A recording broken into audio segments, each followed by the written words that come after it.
Hello, hello. Welcome. So, if you haven't been in my Discord in recent times, you wouldn't know about this, but me and one of my community members have been talking quite a bit about a new mod. Well, now it's not actually new. It's actually very, very old mod. And that's what we're going to be playing today. So this is a bit of a surprise stream.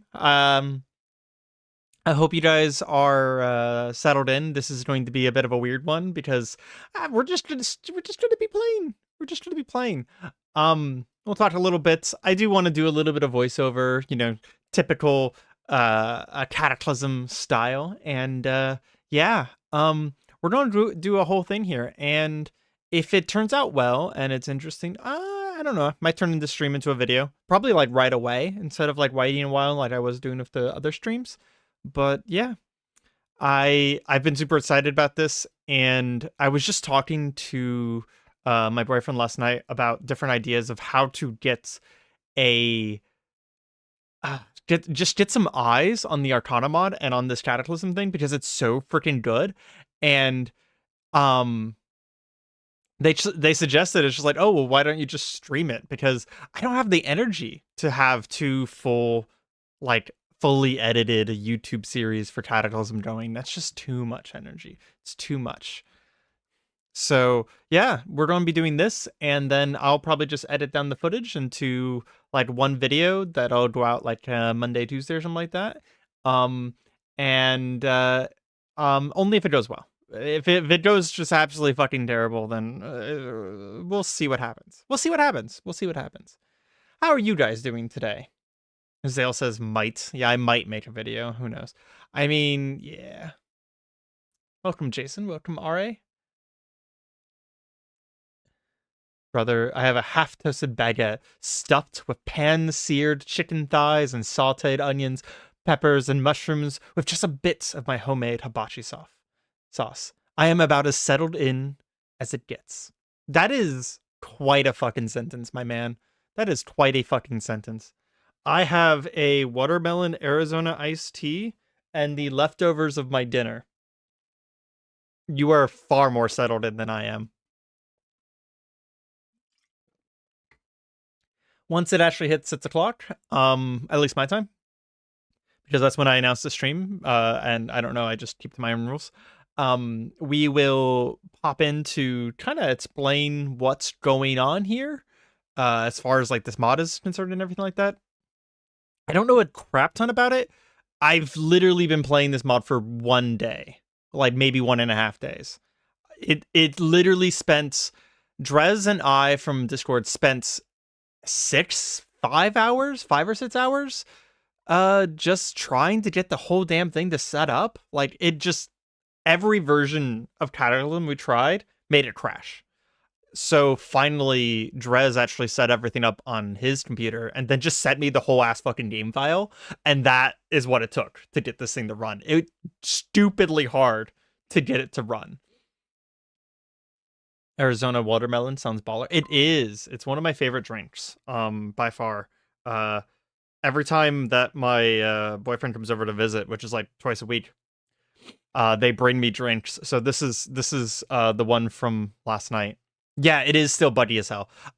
We're slowly ironing out the bugs. Keep in mind that Arcana isn't actually a new mod. It's actually a very old mod that is apparently not really updated anymore, but it has some really cool shit in it, and it works with some of the new experimentals. The issue is that it's a mod for Bright Nights, not for Dark Days Ahead. And if you don't know the difference, go look it up. There's a lot of differences between Bright Nights and Dark Days Ahead. And the guy who makes the Arcana mod is one of the people who is working on Bright Nights nowadays. At least that's how I understand it. But anyways, let's actually get into it. So let me switch over here. So I already have a world set up and everything, but we'll go over it real quick on what we're doing. So this is, if you see in the background here, this is a Cataclysm Experimental 2025, December 3rd. So this is the version of Cataclysm that we had to use to get it to work. The newest experimental doesn't work. 0.H doesn't work. 0.I doesn't work. So Yeah. There we go. So if you want to help figuring out how to play Arcana, get in the Discord, because I cannot help you. Someone way more experienced than me needs to help you figure this out. So anyways, okay. We already have a world set up. We have a character set up. So let's get started. I'm going to go over real quick what we're using. Yeah, we're past 0.h at this point. Which is weird because I don't actually like past 0.h. There's some GUI issues that I don't like. But anyways, so yeah, this took a lot of testing to actually get working. Okay, so world mods. So this is our active world. We're going to be playing around with the Arcana magic items, which is the major focus for today. We also still have Magiclysm and Mind Over Matter. The reason why we have those is because this is post 0.h, Magiclysm and Mind Over Matter, which means that this is actually this is the version of Cataclysm that has the Mind Over Matter updates and rebalances. So like whenever they rebalance telekinesis and stuff like that, this has the psychic knacks, this has the dabbler's traits and stuff like that for Magiclysm. This is the rebalance for Magiclysm where the spells aren't just fucking overpowered anymore. Bastard YouTuber, where's episode 0 for Druid gameplay? Go check every description of every single Wild Hunt video. I posted episode 0 last night. Ha! It's also in the Discord. So I actually posted episode 0 last night, and I posted a community post in case people missed it, but I don't think YouTube sends out the community posts. Anyways, back to what we're doing. So we're doing Arcana, Magiclysm, Mind Over Matter. This is the new Magiclysm, new Mind Over Matter. I've already found new monsters. I've already found new locations in Magiclysm and Mind Over Matter. So yeah, there you go. DinoMod, just obviously. Bombastic Perks, fucking cool mod. I had issues for the longest time with Bombastic Perks and stats through kills. I've gotten over those issues. We'll talk about them later, but this is a cool mod. I actually like it a lot. It adds a lot of really cool things. It's kind of like, think Fallout perks, right? I mean, hell, it's really obviously inspired by Fallout because there's bloody mess, right? Because we have Bombastic Perks, which will get us attributes, we will not be using stats through skills. PM Sleeper Agent Syndrome, what? Anyways, we also have Mind Over Matter, remove teleporter volume limits. That's just a thing. Don't worry about it. Mythical Martial Arts, Tamable Wildlife, and the new No Hope. The new No Hope works differently than the old No Hope. You will see some differences right away, especially if you're familiar with my series, and especially if you're familiar with No Hope. The biggest of which is we have to crush corpses again.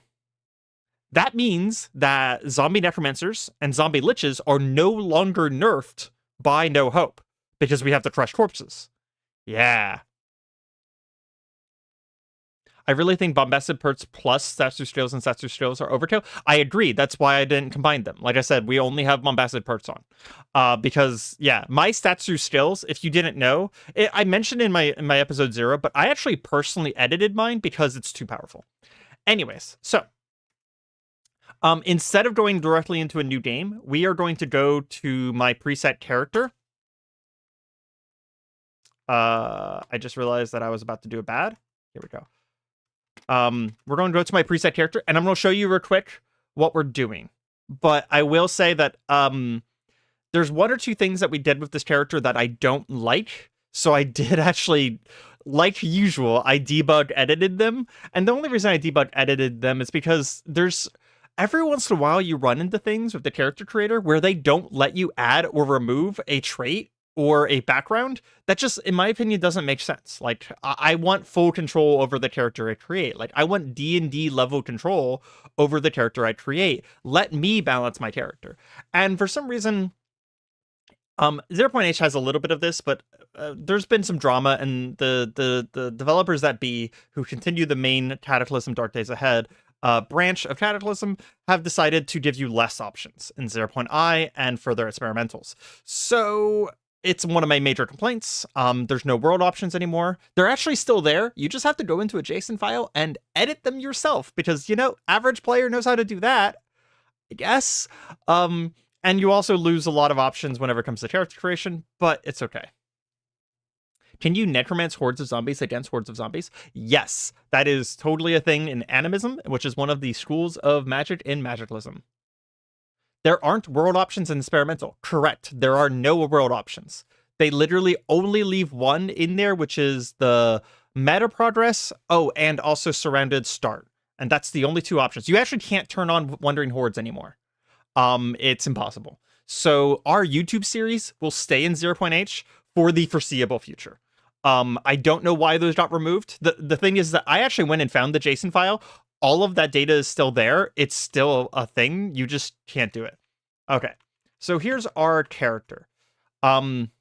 This is a starting scenario that is unique to Arcana and actually adds a little bit of lore. So we are a seeker of the arcane.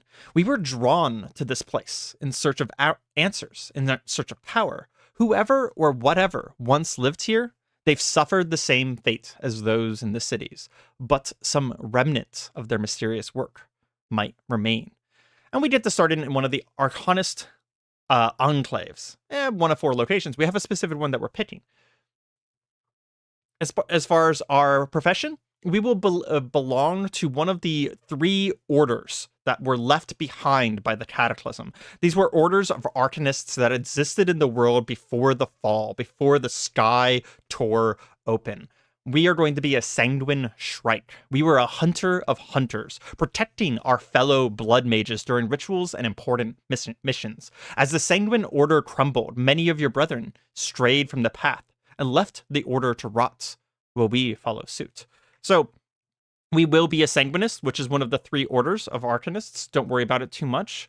I think Wandering Hordes may be on by default, or at least a version of it. That would be awesome if it was on by default. Areima, I've recently watched all of your videos on Cataclysm Dark Days Ahead. Keep making good videos, and congrats on Brazil. I have no promises on continuing to make good videos, but I will continue making them. Anyways, so let's see. So our Sanguine Shrike is going to start with a Shrike's Misericord, which is a really cool weapon. I'll show you guys as soon as we get in. It also says that we start with Wormskin Armor. I have found in my personal testing that Wormskin Armor is fucking disgustingly overpowered. It is the most overpowered item I have found since Telekinetic Push. So, we destroyed it. I threw it on the ground and I blew it up. So we won't actually have Wormskin Armor, but I will look forward to making Wormskin armor later in the run, perhaps. We have a Vein Reaver, which is a really cool throwing axe, which unfortunately the Vein Reaver is, it's bugged, so it's just a fancy axe. You're supposed to be able to light it on fire and throw it and it explodes, but it's broken. And then we'll have a professional spell called Hardened Senses, which just prevents us from being blind and deafened whenever we want to whenever we want to use it. But we can't use our spells very often because the sign spells, they kind of require some of your vitae, your both your stamina, and like they make it so that if you cast it more than once every so often, it actually has detrimental effects on your body. Fun fact, a shrike is a real type of bird known for impaling its prey, mostly bugs on sharp thorns while they're still alive to preserve them for later. That is fantastic. I knew shrike was a real word. I didn't know what it was. I heard the word sanguine and connected it to 500-year-old Nosferatus. I mean, sanguine just means bloody, so... as far as our backgrounds, there's nothing super interesting here. We do have options to take Psychic Knacks now, which is a new feature in Mind Over Matter. One of the things I do like about the new stuff. Will this stream stay up on the main channel? Yes, it will, encoded, because this is a Cataclysm video, so we'll keep the Let's Play up. So we're going to be taking Camellioflage. Camellioflage would normally be part of the photokinetic tree. However, as a knack, we will not be a photokinetic. This is the only psychic power we have. It made sense because I'm kind of trying to build a rogue here, right? It's kind of a very Bloodborne style rogue. So the Camellioflage allows us to sometimes fade into the background. Basically what it means is that our view distance, both during the day and night, will be slightly reduced. So things won't be able to see us nearly as well. It's not invisibility, but it is something we can keep up 24/7 whenever we're moving around, and just kind of decreases the view distance of creatures. It's one of my favorite psychic abilities, and I'm really happy that it's one of the possible knacks. The only other thing we're taking is that we learned a spell. The dabblers work just like the knacks. We know one spell. We're not actually a magus. We just know a magus spell. I do believe this still counts us as being a Magus for the background trait. Yeah, I can see it right there in front of me. So that does mean that it does lock us out of the Animist and stuff like that, right? Which Animist made sense for this character, but I'm already playing an Animist over on my main series, so we're not going to do that. However, we learned Spider Climb. Spider Climb literally allows us to press the up button and go up a wall. No climbing necessary, no nearby objects necessary, no stamina necessary. We just climb perfectly and down climb perfectly. It's really nice. I'm going to play CDDA Arcana on the side while watching this. Yeah, it's super. Seriously, I'm super loving this. The other thing is that we were going to be playing a Ravenfolk from Magiclysm. You are one of the core Oru, called a Ravenfolk, by those who can't make appropriate clacking sound due to their lack of beak. While your people could not fly without the aid of magic, you were always drawn to explore the world and had traveled to nearly every country and continent, even before modern society made travel easy. You were well integrated into society at all levels, and that made you feel just as vulnerable as everyone else when it fell. Ravenfolk are really cool. They have a whole bunch of stuff. We do have wings that we can use to leap, which is a new thing with the further experimentals. If I made a Ravenfolk on 0.H right now, I wouldn't be able to do that. And we also have a Ravenfolk leg attack. Man, I actually have a hard time saying Ravenfolk over and over again. That's a weird word. But yeah, the leg attack is kind of like a weird dash attack. I've tried it a few times and I can't get it to work, and the wings are slightly buggy, but we'll try and make use of them because they're really, when they do work, they're very cool. Think like the jump ability in Caves of Qud, where we can actually just jump multiple times in like a very short, a small amount of time. And I have gotten it to work a few times where we can jump from roof to roof. Very cool. So you can imagine our character easily as like this Black Corvin, Bloodborne-esque person. Very cool. Our stats are very basic, a lot lower than I normally go with, but we have Bombastic Perks, so we're going to be raised up. Try to just win for Dexterity Perception because, well, we have a rapier and a gun. It's actually a rapier gun. Arima's microphone animated pitch kind of looks like a drill moving up and down, just saying. I don't know what you mean by a drill. It's a microphone. It's a microphone, bro. Anyways, as far as traits, nothing in here super interesting, just kind of like the basic stuff. We do get this very cool thing called the Path of Scourging Claws. It is a unique martial arts style to the Sanguine Shrike. Whether from a background among followers of the Path of Power or by seeking out an advantage to survive, you have learned Shrike's Talons, a martial art focused around various cutting weapons or mutant claws, favoring aggression over defense. The cool thing about this is that it focuses on strength and dexterity, and we can use it with our bird claws. Also, we can use it with our Shrike's Misericord, the really unique weapon that we have. Construction Arima almost looks like a jackhammer. That's weird. I mean, I guess I could move my PNG and he would look less like a jackhammer. Does that look less like a jackhammer now? Now that you can see the full thing? Y'all weird. Why are you calling me a jackhammer, bros? Anyways. So let's see. There's nothing else really in here. We do have one very nice flaw. I love this flaw. It's chrysophilia. You need to have shiny objects on your person, or you just can't concentrate very well. You actually suffer a morale penalty unless you're wearing at least 6 items made of gold or silver. Because, we're crows.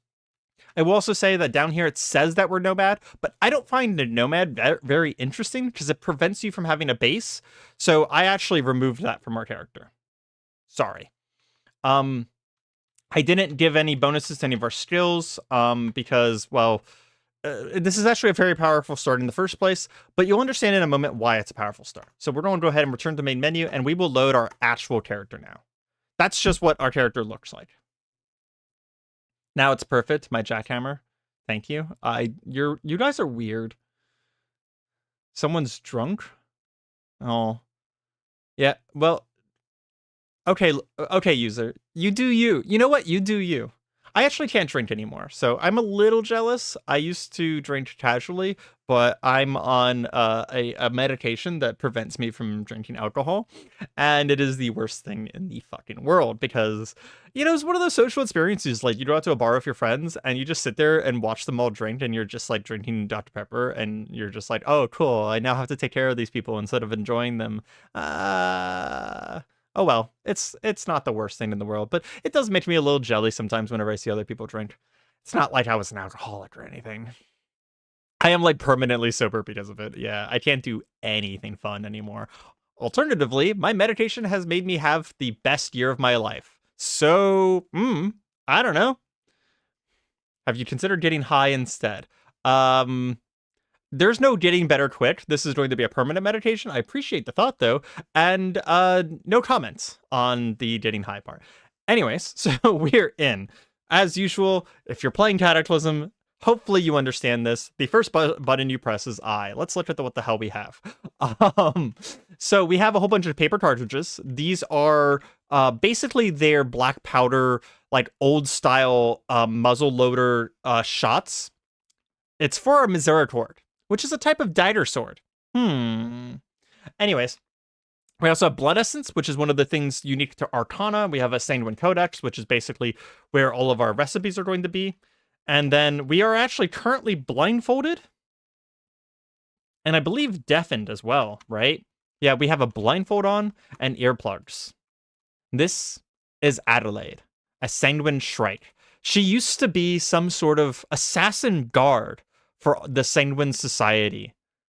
She protected the rituals. And currently we're at one of those ritual sites, a Sanguine ruin far off in the forest. However, as the sky broke open and the cataclysm came upon the world, we heard horrible screams from below us. And only recently, the screams have stopped. We were vowed to keep our eyes bandaged, blindfolded, and our ears deafened until the ritual was done, because we're just a guard. But I think we're no longer going to do that. We're going to go ahead and immediately take off the blindfold. We're also going to take off this kafaya, which is a very, very nice headdress, but it's also very bulky. And we are going to take out the earplugs. Let's take a look around. Nearby, we have Jeremy Zambrano. He's currently wielding a steak knife, and apparently he's human and ugly. I think that Adelaide might be a little judgy. It's just a little judgy right there. But let's see. We also have, our badly burnt wormskin armor, which again I took out off of my character because the wormskin armor is really overpowered. It's super strong. I think one of the first things that we want to do is we want to talk to Jeremy here. I don't think he's going to have any unique dialogue. He's just here to help us. He just says, at least we've got shelter.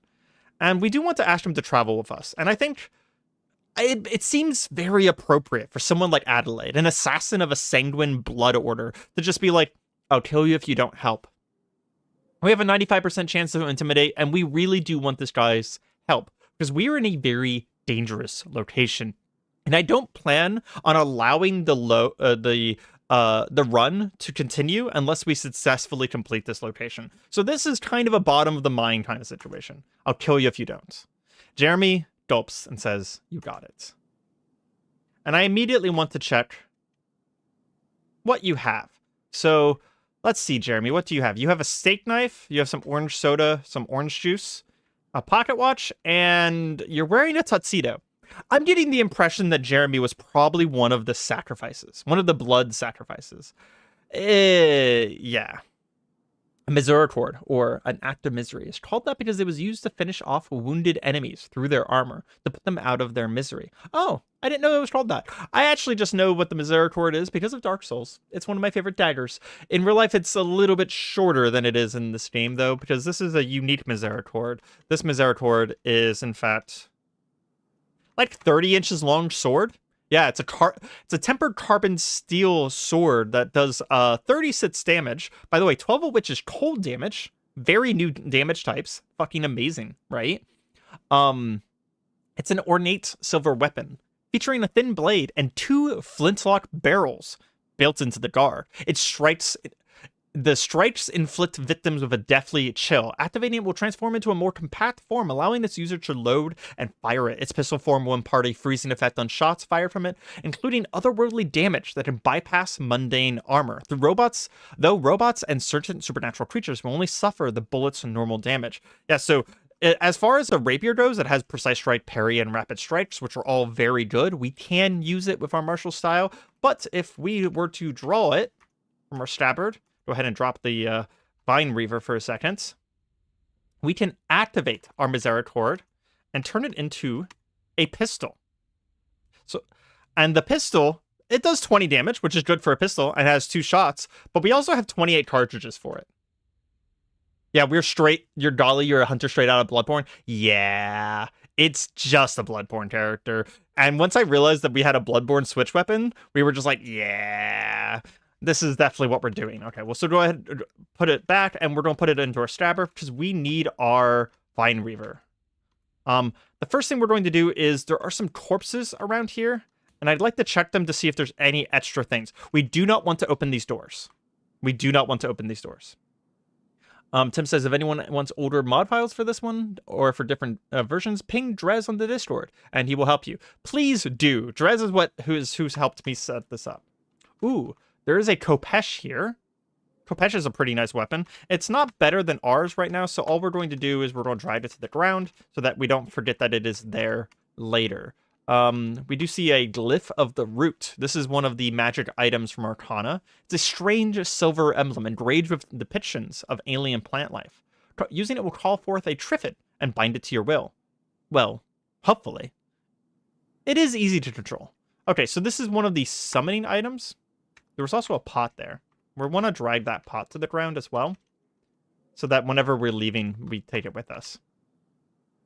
So this is one of the summoning items. So basically, this glyph will allow us to activate it and consume it in order to summon a Triffid. And that Triffid will have a chance based off of our Arcana score, which is down here, which we're Arcana 3, in order to be able to control the Triffid. If we fail to control it whenever we summon it, it's just going to attack us, and we'll have summoned another monster into the dungeon. Yeah. Anyways, let's check the rest of the corpses. We have some 22 LLR ammo, not super useful. Some more bones. Ooh, an iridescent plate. That is a crafting piece for this. A Glyph of Gehenna. It will call forth a flesh angel and bind it to our will. Hopefully. It is somewhat easy to control. I don't like the idea of summoning a flesh angel, because if we fuck up summoning a flesh... Oop, blood essence. We definitely want that. If we fuck up summoning a flesh angel, that just sounds like a... Jeremy! What are you Jeremy! What are you doing?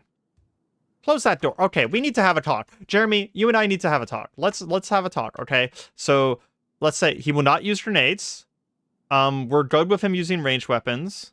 He's okay with using ranged weapons. Where's the thing that says that you don't open doors?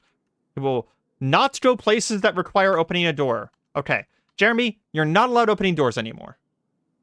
Not allowed opening doors. Was there even anything outside? We're going to use peek. There was nothing outside this. Nope, there was. Right there. We have a dementia. A crazed individual. Bloody scars on the side of its shaved head suggests some sort of partial lobotomy. Yeah.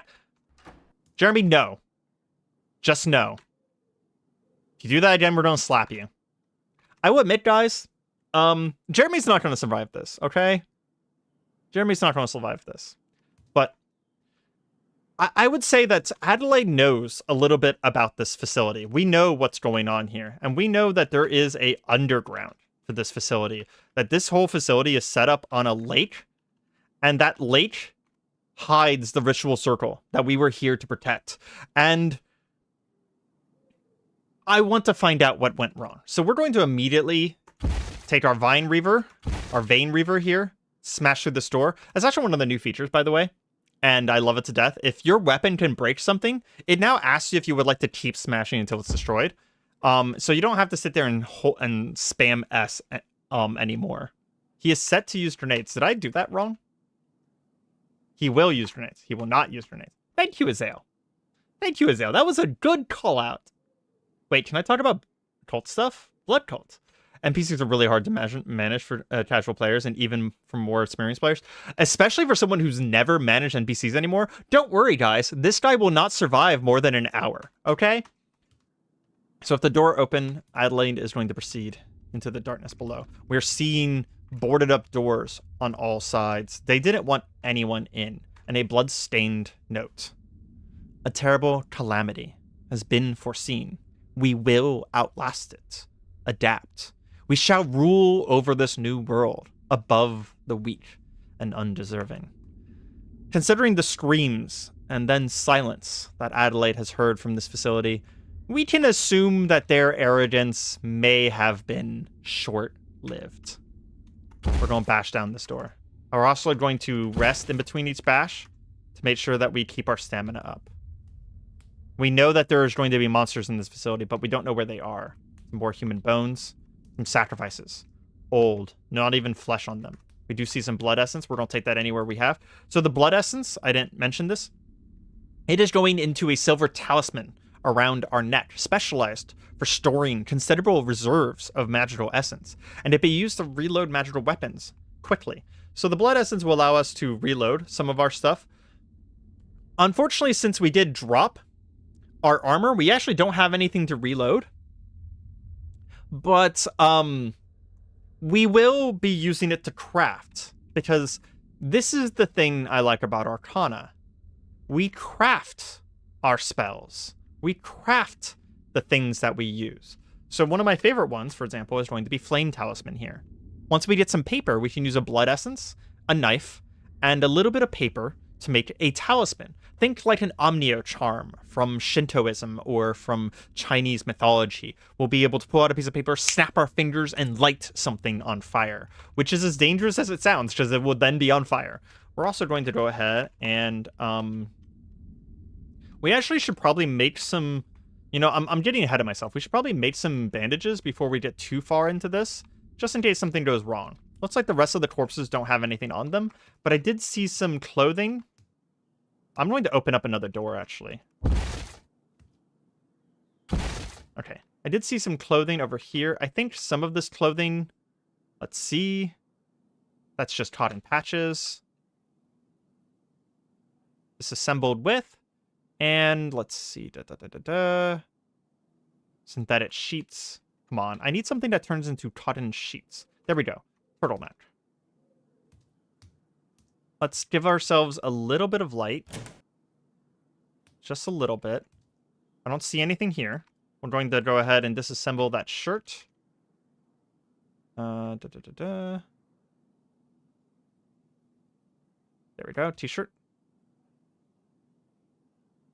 Step back. And we're going to make some makeshift bandages. Just so that we have them. Okay? Not saying we're going to get injured. But just in case we have them. Made the mistake of hammering a door a little bit too much, and it was sort of load-bearing, so my character's under some rebel now. That's funny. Oof, it's dark. Forgot you need light. Yeah. Unfortunately. If Jeremy was there, he would get you out of the rubble in no time. Yeah, well, Jeremy's not going to be too helpful for too long. Now that I have some doors down... No, we still need to Divine Reaver. Okay. So, we're in the lower levels... But we need to get out to these outer levels. We're going to go ahead and kind of choose at random here. And yes, we do see some more of those dementias down here. Go ahead and turn off safe mode. And we're going to step back, and we're going to use our Camellioflage. Bending the light. Sorry, by blending? Is that blending or bending? By bending the light reflection from you with the light reflecting from nearby surfaces, you can make yourself harder to spot from a distance. We're going to go ahead and activate that. There we go. Make sure we get our stamina back, because that is a psionic power. And that will be going for a little while now. So making us a little bit harder to spot. Blending like smoothie, Ari. Good thinking. Having bandages is better than having none. True. Are you able to craft a lantern that you can have attached to you for light? I don't want light right now. I want to be in darkness. I think it is blending, actually. Sort of smudging your outline. Oh, that's fair. Okay. So this door... There's nothing directly in front of us. We're going to finish smashing this door down. Okay. Now that we're out, I'm going to drop our Vine Reaver, because I don't want to fight with that. I want to fight with our Misericord. And I think that we really want to hold back on taking any damage. So we're actually going to step out here, and we're going to pull out the ammo, the gun version of the Misericord, and we're going to shoot this guy. How much damage did that do? Let's see, 20 damage. That is probably good enough. He's also bleeding and has a lingering chill. So go ahead and get another shot. And before we do anything else, we'll immediately start reloading, because something is actively trying to break down that door right there. Jeremy is wielding his steak knife against another Dementia. We'll go ahead and activate the Misericord, bring out the sword. Swap places. Oh, nope. Not swap places. Holy shit. So there was a homunculus there, too.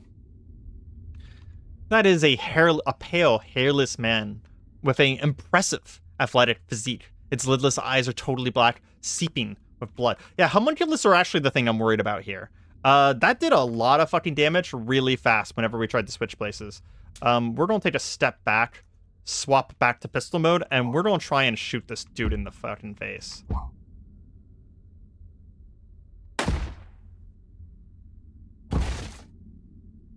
Those Dementias back there almost have that door open.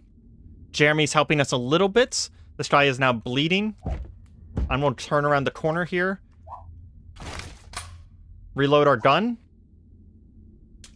And we are going to help Jeremy as much as we can. Okay, great shot for 61 damage. Step around the corner again. And we are going to help Jeremy by drawing away the enemies. Yep, that's what we're doing. We're just drawing away the enemies, okay? That's all we're doing, guys. Definitely drawing away the enemies. Uh-huh. We're going to peek down. We're good for now. Peek around the corner. Okay, there's one of them. Aim up. Take it out. Back up and reload.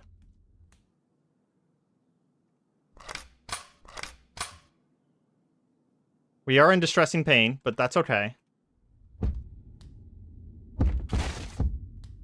Yeah, the gun is attracting everything. I'm aware of that, but we just have to deal with this. Whew. Well, Jeremy's probably dead. That's okay. If you told Jeremy to stay at, like, a base, do you need to feed him and give him water, or does he help himself? I don't know, but I'm pretty sure NPC needs are turned off. So I don't think they actually need things like food and water. Okay, we hear some banging over here. Some banging here. This one is damaged, but not down. I want to find that homunculus. So we're going to use the peek function to move as slowly as possible here. I see blood splatter. Yeah. We see, as Adelaide turns to look around the corner, we see a blood-splattered mess with a tuxedo on. Jeremy Zambrano, we didn't know you very long. You are very dead. And, notably, we know that he's infected. We need to crush his corpse. Not right now, but soon. Jeremy, did you at least take down the homunculi? That's a Dementia. That's another Dementia. One there. One there. I don't see the corpse of the homunculi, Jeremy. Okay. Let's check behind us. There's nothing directly behind us. Aim up on this. Okay, maybe not. We'll aim up on that one. Yeah, okay, there we go. We need to take them out closest to furthest first. Aim up on this Dementia. 2 shots. Oh. You guys saw it? For just a second there, right? The homunculi is down here with us. Okay. Again, slow and steady. There's a Dementia. Still don't see the homunculi.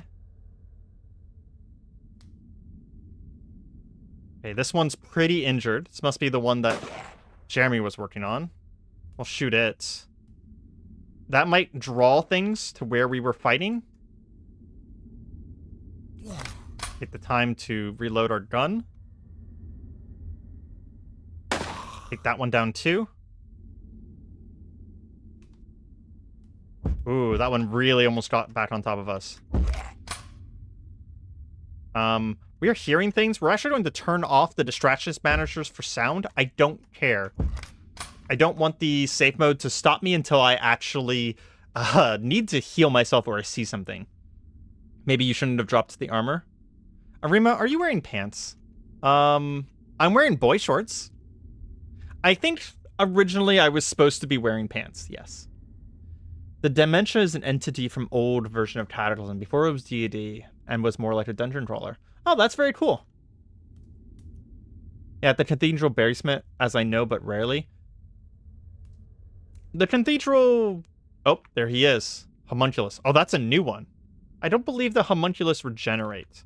The Dementias are not nearly as scary, so we're actually going to aim up on...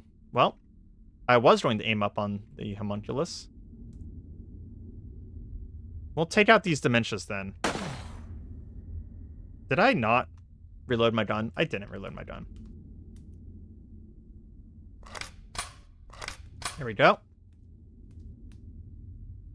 We will be engaging in melee as well, not just using the gun. I promise you. Did I change my gun's fire mode? Is that what's going on? I think I changed my fire mode by accident. Hold on. Switch firing modes. Single. There we go. I was using the double action fire mode by accident. There might be 2 locations. I didn't know they could show up in a cathedral. I don't know. There are 4 locations for Arcana, and all of them have Dementia in them. So at least 3 of them do, I will say. We're going to ignore the attack because the Dementias are... They're essentially... You know what? Honestly, they're essentially basic zombies. We're going to let that one bleed out a little bit. Take it down in melee. He did manage to hit us again. God damn it. Okay, we'll back off. Put that away. Press down on our bleeding wounds. Make sure that everything is bandaged. And we're down to unmanageable pain. So, despite the fact that we did manage to clear out quite a few of them, we are going to wait a little bit now. And while I'm waiting, I will read chat. You killed Homunculus. Good job. Blood Angel? The cult one. Didn't even know the Misericord to shoot both bearers at once. Yeah, Oop. There is light now. So something just broke in over there. Let's use peek. Let's see around the corners here. Something broke through the wall? What the fuck broke through the wall? Well, there's a Stegosaurus in the distance. That's actually good. It's taking out some of, like, the cracks and such like that for us. So a dinosaur out here. That's useful. I don't like the idea that something broke down a fucking wall, though. What's the worst way I lost a run? If you checked the Discord, one of my previous runs of this that I was preparing for this stream, actually, earlier today, the NPC that started next to me had dynamite in his hand, and on the opening turn of the game, he lit the dynamite, ran towards me, and exploded. Yeah. It's pinned in the Discord under the Cataclysm channel. Funniest shit ever. Also really fucking annoying. Anyways, we're going to try and wait until our pain is quite a bit lower here. I don't care too much about being thirsty. Okay, so let's go ahead, pull our Misericord back out, turn it back into a pistol, make sure we reload it. To be frank, I actually might switch it back to double. Because we want to take things down fast. Let's go ahead and peek.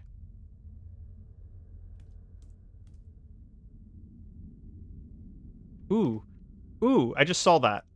This guy has a backpack with tools in it. Do we have a backpack right now?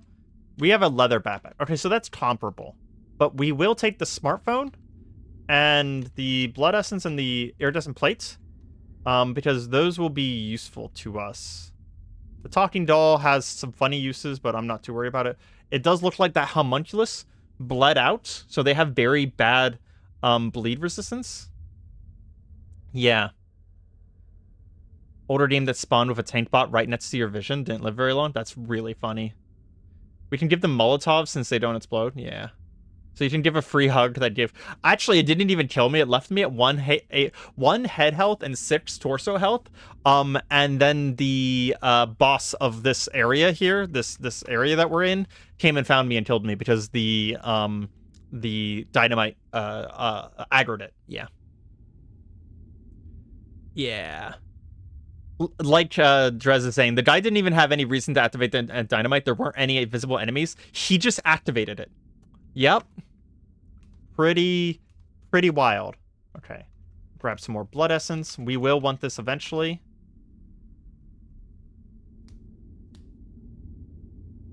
There's a book called The Cleansing Flame. That is one of the other factions, the Cleansing Flame. They, from what I get from the lore of the Cleansing Flame, they are basically the Brotherhood of Steel of magic. They have magic, and there are a whole bunch of paladins, and they want to rid everyone else of magic. We're going to go ahead and take his stuff. We get the orange soda and the orange juice. Do we have anything else here of interest? Book of poetry. Oh, we should do this. So we're going to say essence, denari, so dinar, and then material silver. So that's, yeah, collar pin. Because we want to slowly start putting silver on, because right now we're taking a whole bunch of negative morale from not wearing silver. The nice thing is that our misericord is made out of silver, and our blood essence gem is made out of silver, so we actually don't need too many objects additional to what we're doing right now. We might take his pants. What kind of pants was he wearing? He was only wearing the tuxedo. I don't think we're going to be taking the tuxedo. Yeah. Big fair on the Cleansing Flames ends, considering the current circumstances. I mean, fair. In the distance, we see a blank body. This is some sort of unnatural changeling creature. Its appearance is a bland mockery of the human form, featureless and pale. Its repugnant countenance is all the more settling due to its lack of eyes and distinguishing features, except a perfectly round mouth, adding to its unearthly appearance as the way it moves, stiff and dull-like, as though it was only feigning knowing how to walk. Having only a single perfectly round mouth,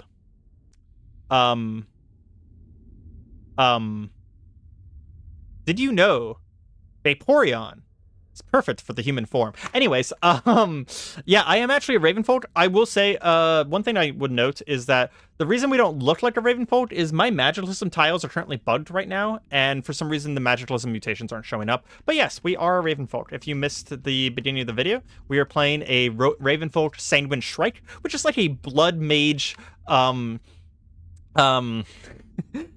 do not the blank body. It is a blood mage, like bloodborne rogue assassin is basically what we're playing. Ooh, there's the doors. That's the doors I care about. We'll get to those last, though. The blank bodies are not hostile. What do we have here? Some more blood essence. Some more cartridges. Yes. We also have a white potion, a black potion, and a silver athame.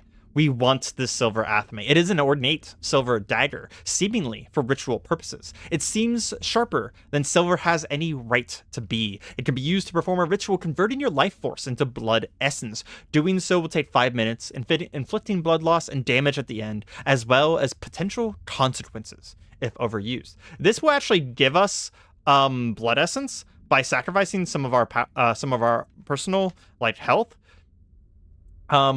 The only problem is I can't pick it up. Does it not fit in anything? It fits in a sheath. And it says it can be stored in our backpack. But for some reason, it can't be stored in a leather backpack. Is it, like, super long or something? It's 19 inches long. Don't we have a leather backpack? Volume length, 25 inches. No, 15 inches. Okay, so it literally can't fit in. Okay, we'll have to go pick up that other backpack at some point. Now that you sense you need blood essence. Yeah. Do not the blank body. Yeah. The most accursed of forbidden knowledge. Accurate. Aha! Something that we can use blood essence with. A hellfire staff. This thing's dumb.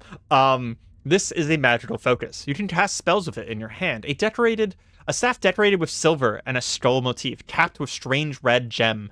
The metal parts feel uncomfortably warm to the touch. Firing it projects a gout of wicked flame. It can also be used to spark magical flames, but that will drain fatigue. We also got some bell cartridges. And what's a bell or gun cartridges? Bell cuirass.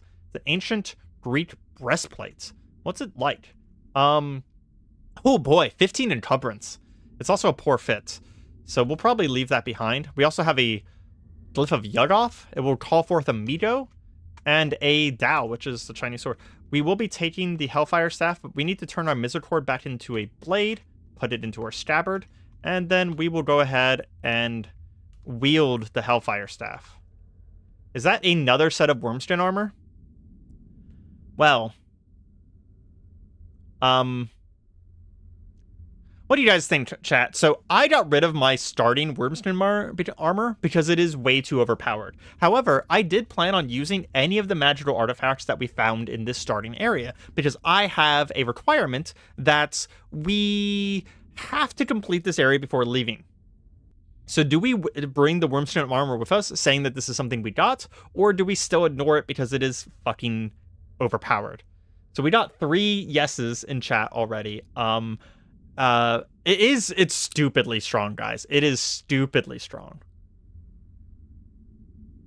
Wormskin armor does not beat a single homunculus. That is incredibly incorrect. Wormskin armor, with Wormskin armor in a previous run, I killed a star vampire, 3 polyps, 14 or 15 shadow snakes, 4 summoned shadows, and about 12 dementias.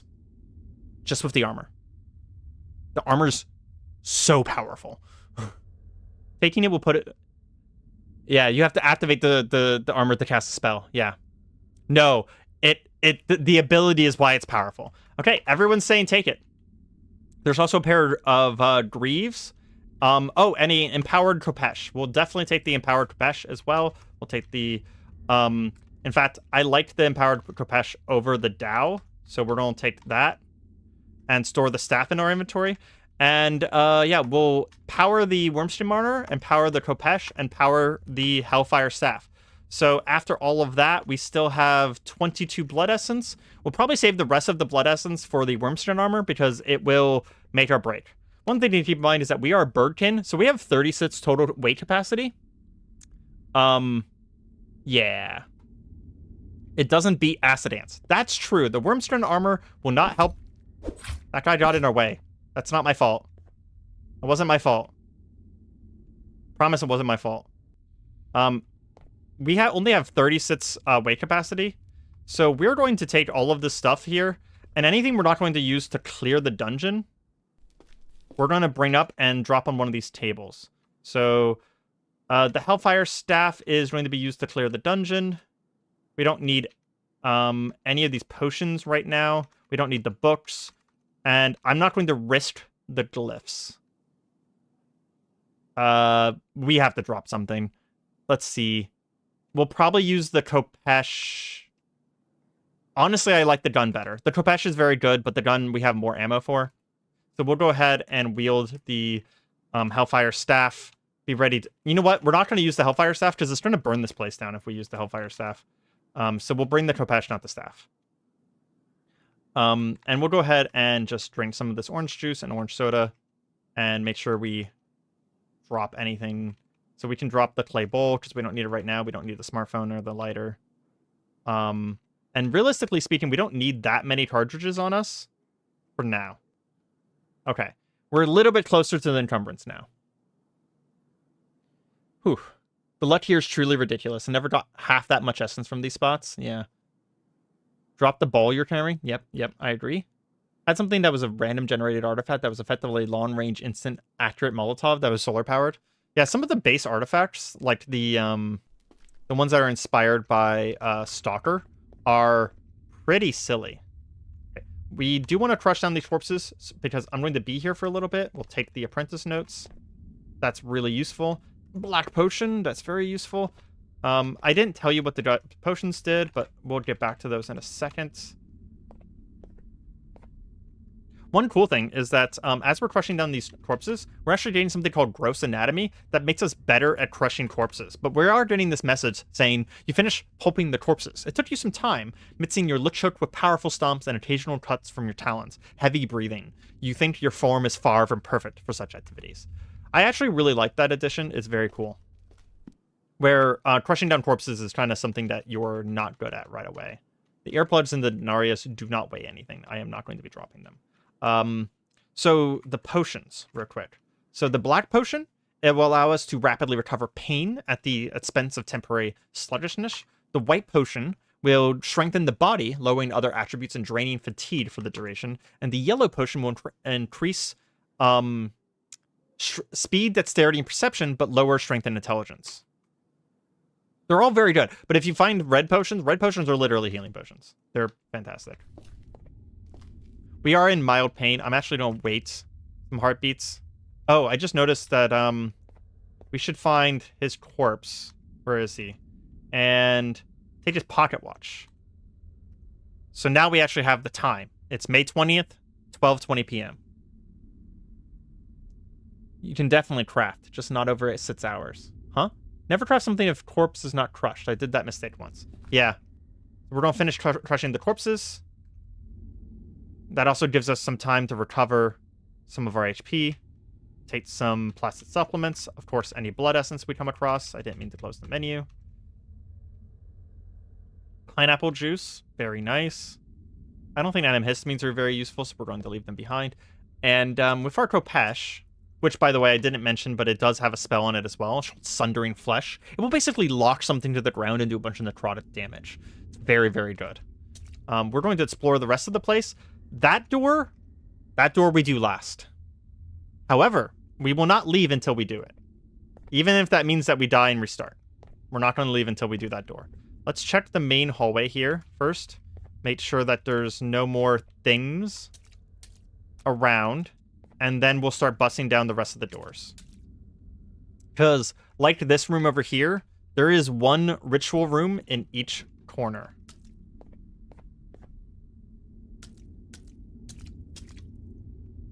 Do we see anything inside? Nope. Finish smashing it down. Did we maintain... Yeah, we maintained concentration on Camellioflage this entire time. Very nice. Okay. History of Alchemy. That's also very useful. That's going to be getting us more of these Arcana recipes. And keep in mind, these Arcana recipes, they're not like normal recipes. This is how you use their Arcana mod. Unlike Magiclysm and Might Never Matter, where you just have spells at all time, Arcana is you craft a thing, and that thing is your magic. It's so fucking cool. Master of the Unknown. What's this? A book describing several otherworldly creatures and their origins, or at least conjecture on those origins. Stranger still, it describes experiments in summoning and controlling them. In the absence of an adequate catalyst, those who dwell beyond are not easily called into service. What slips through the cracks most readily is a mere shadow, or a reflection of shadows even, given form that can be tamed. Very cool. There's a bloodstained note here. Every day is a struggle, a constant fight to survive. Or it can be a struggle to thrive. The weak and undeserving choose the former. We choose the latter. Always seek to gain, to improve, to better yourself. One can imagine this bloodstained note is a reference to the Sanguine cult itself. Very cool. We also have a pattern scroll, which summons Conjure Acid. Very cool. Spell will conjure a splash of acid at the point targeted with double damage for enemies caught in the center. We will probably use the pattern scroll on some of the enemies in here. We are not afraid to blow all of our resources in order to clear this place. Let's go ahead and continue on. There is a dementia here. I want to test this out, so we're going to activate Arcapesh, cast a spell. It says it will do 40 to 60 damage, 0% failure chance, 0% miss chance. Sundering Flesh. It hit for 52, and as you'll notice, I'll pass a turn or two. They are stuck to the floor now. I really don't want to take more damage, so we're going to pull out Misericord, switch it into pistol mode. With a flourish, just like Bloodborne, I imagine they just flip it around. Reload it before we do anything else.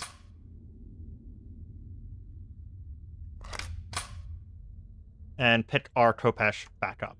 We're probably just going to leave the Misericord in gun mode for now. Let's see what we have here. Some Blood Essence, Basic Essence, and a Candle. Don't think I care about candles. What else? Did I put on that Wormstone R? I did. Okay, good. We have some silver. Definitely want that. Some Blood Essence and Iridescent Plate. And, beautiful, a Dimensional Gateway. What appears to be a hole in reality has settled into a more stable form, bound by glowing, faint runes. It should be safe to travel through if you've encountered any other runes. We're going to go ahead and activate that and say Blood Cult. So now we actually have a translocation gate. Fuck yeah. Pretty amazing. Most of these places actually have translocation gates. So basically like an Artificer, like damaging the Misericord. Yeah, it's really cool. It gives you the spell when activated, so you can use it multiple times. Kind of expensive and inefficient, though. Level 1, they're super rare. Oh, wait. You said that this scroll gives me the acid? Pattern scroll. Activating it to explore its secrets. Wait, what? It doesn't just cast it, it teaches me? It seems like it has one portion and 5-second consume time to cast the spell. I think you're unfortunately wrong on this one. It looks like it just casts the spells. Wait, you have a transformation weapon? Yes. I have a Bloodborne gun sword.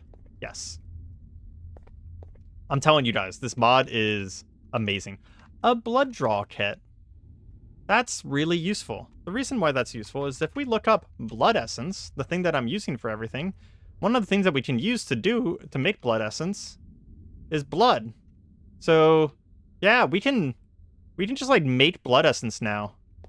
Also, I'm considering using Bombastic Perks to become a vampire. There's a perk in here called The Blood is the Life, which makes us heal whenever we drink blood. So we actually could make pseudo healing potions by pulling our own blood out and like saving it for later. So the blood draw kit is super useful.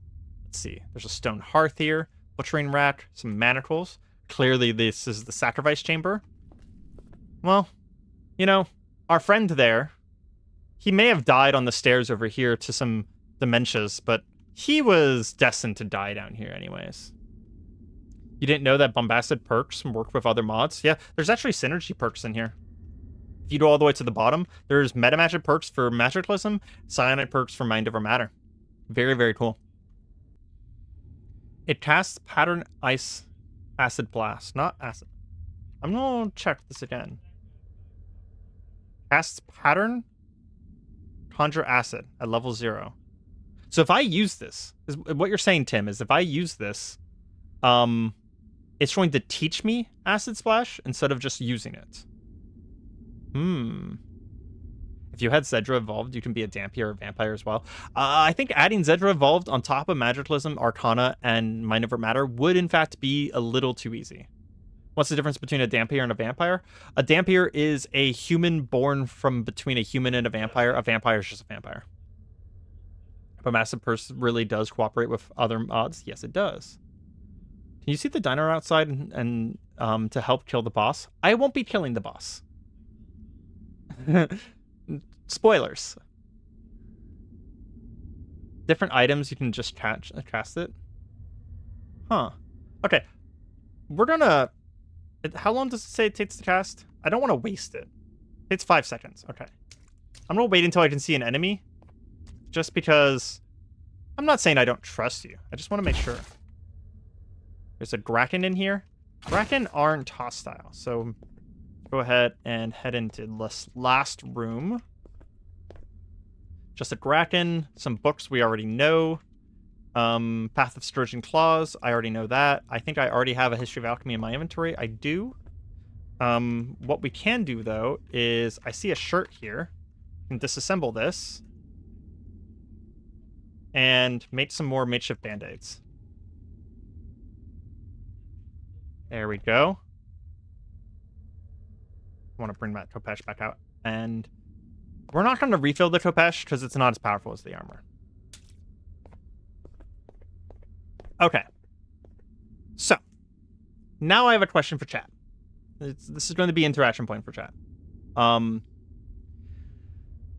This next bit is where we might die. We might die instantly, for the record. Do we quick save and allow me to do some save strumming? Or if we die, do we start over? So far, this has been a pretty lucky area, but I also refuse to run away. It's part of my personal rule of like how this story is going to go. That's our character here, Adelaide, would not have left without investigating the last room. However, there's a very good chance that we just instantaneously die when we bust down this door. The ideal situation is something different. But no, there's a very good chance. So my two options for you guys, because it's just a question of what would you guys rather see, right? Is whenever I open this door, and if I die instantly, do we just save strum and just reload? Or if I die, we start over. And I knew Adelaide tries to make it through the facility with different items. You know, we'd reset the world, right? So we would get different things. We'd get different RNG. Maybe we'll do better next time, right? Looks like we say allow for saving for this one specific fucker. This boss is overtuned and always has been. I agree that the boss is a little scary. We're not going to be killing the boss, for the record. We're not going to be killing the boss. I'd say save because this is unbalanced. I agree that it's unbalanced. I tried to kill this fucker multiple times. I think I put like 300 damage into him and his HP bar didn't move. So I have no idea how you're supposed to kill him. Okay. I don't want to be in any pain. So let's go ahead. And now we're down to minimal. Okay, cool. Are we as good as we can get? We have Camelliaflage going. How long does Hardened Senses last? 4 minutes. Okay. So we're going to step to one side here. And I'm going to cast Hardened Senses on myself. Rest up. Smash the door down. Okay. Rest up again. In front of us, Adelaide sees glowing candles. A single glowing candle radiating with strange energy, protecting an opaque glowing barrier. And I can only imagine the thoughts that go through her mind. She knows the screaming of her master, the person that she was supposed to defend, came from the other side of this door. She has a job. She was here to defend him, nobody else. She cannot be freed from her blood pact, her contract, until she knows whether he is alive or dead.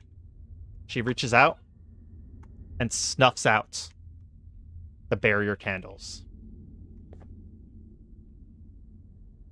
Oh, okay. As we open the door, we see it. And it missed me! No, it didn't miss me. We'll get to my damage in a moment. We see the creature that the blood cult summoned. They used the apocalypse, the cataclysm, in order to have a moment of a breach between worlds. And with that, they summon forth the ancient spirit of a wizard into a dragon, creating a Dracolich, a massive reptilian creature with bat-like wings. Its decaying body looks like it was halfway through being dissected, and the membranes of its wings are in tatters. You wonder how such a large beast could fly in the first place, let alone in that condition. It is an aberration, enormous in size, can fly, and is fatally dangerous. And it's a few feet away from us. As we opened the door, it destroyed the bandages on our torso, and it hit our torso for 19 damage. We're still doing okay. Our torso is fine. It's not broken or anything. But as we open the door, I imagine that time is slowing for Adelaide in this moment, as she knows she only has a few moments to react. There's no way she can fight this creature.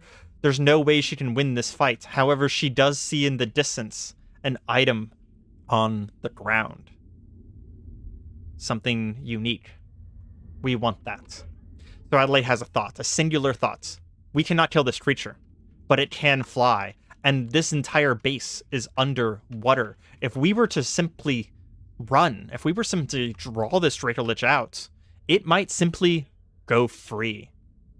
Hopefully, in thanks for us releasing it, it doesn't murder us. It is spewing horrible, excruciatingly disgusting dragon breath. Wicked flames that spew from its mouth. So fortunately there's some water here. We are going to rush along the water and run. Moving along the water for a few tiles and then smashing through, and we are out of its immediate sight range. We're going to go upstairs, and unfortunately that wall got busted down earlier. So we're going to go around and crouch down as Adelaide hides in the dark, catching their breath. And we're just trying to wait. Bandage our wounds. Drink some pineapple juice. Drop the bottle. And then wait a little bit longer. Just a little bit longer. It's been about an hour and a half now. Okay. Go back to walking. Through all of that, did we manage to maintain our concentration? We did. Okay. Carefully. Let's make our way back down. Check our corners. We don't want this thing to get the jump on us. So far, so good. We see some hot air and some smoke. Perhaps it started a fire?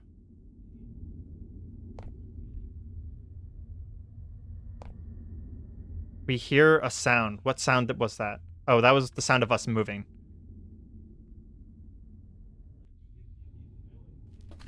Okay. Fire blocks our ability to see in. So I think what we're going to do is we're going to be a little bit of a coward here. Make sure that the creature's not just waiting for us at the top of the stairs here. And we're going to wait out that fire. In fact, we'll probably wait a full 30 minutes. The only reasonable response to an undead dragon wizard is to run. That is correct. Okay. In fact, you know what? We're going to wait until night. Wait until that creature is not going to have the ability to spot us. Okay. 9:45 p.m. Night's fallen. I'm a little bit less worried about moving around now. We will still check our corners using the peek.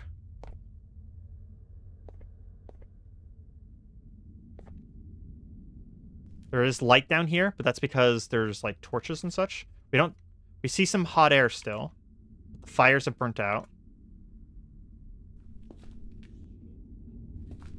Adelaide's greed may be the death of them there, but we can see the ring in the distance. Okay, as we check the chamber, there's the sacrifices. There's the ring.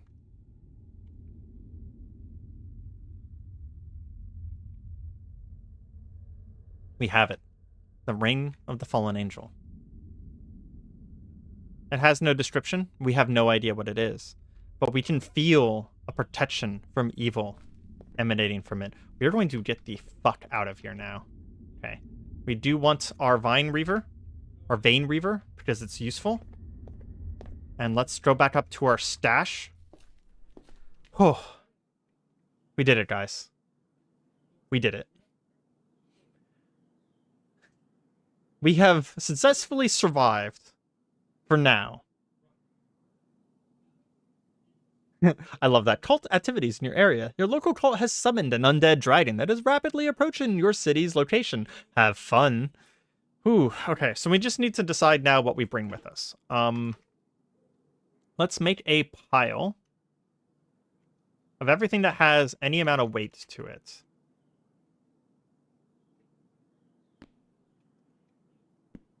And decide. Okay. So we want the blood draw kit. We want the notes.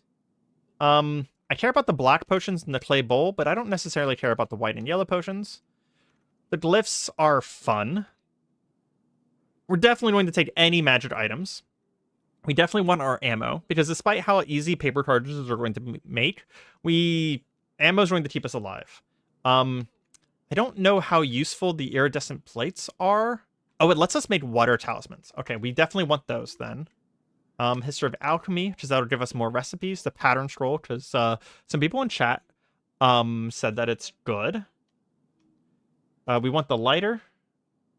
We want our book of recipes. The silver and the silver glyph, because those are magic items.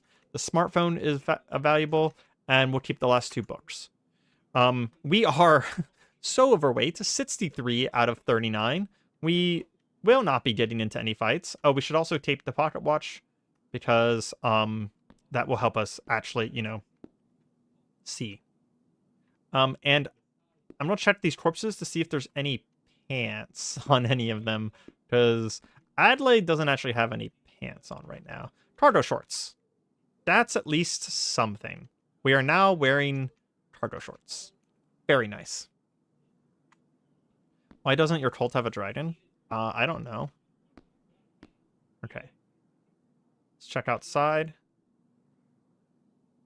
Is something on? Why am I glowing?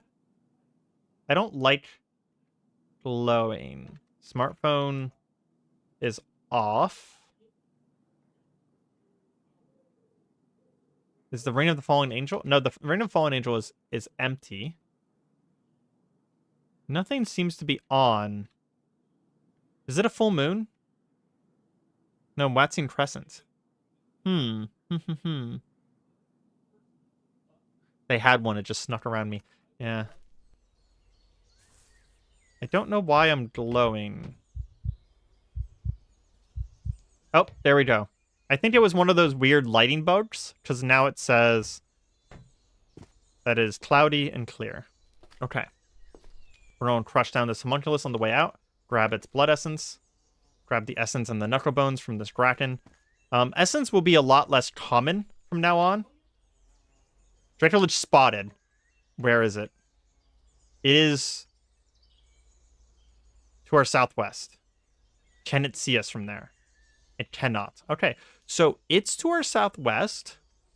That means we are going to go northeast. Easy math. Easy math. The Dracolich has been set free. We can't really run because we're so over-encumbered, but we are going to kind of just use fast travel and just go off into the woods a little bit. Okay. We have survived the cult.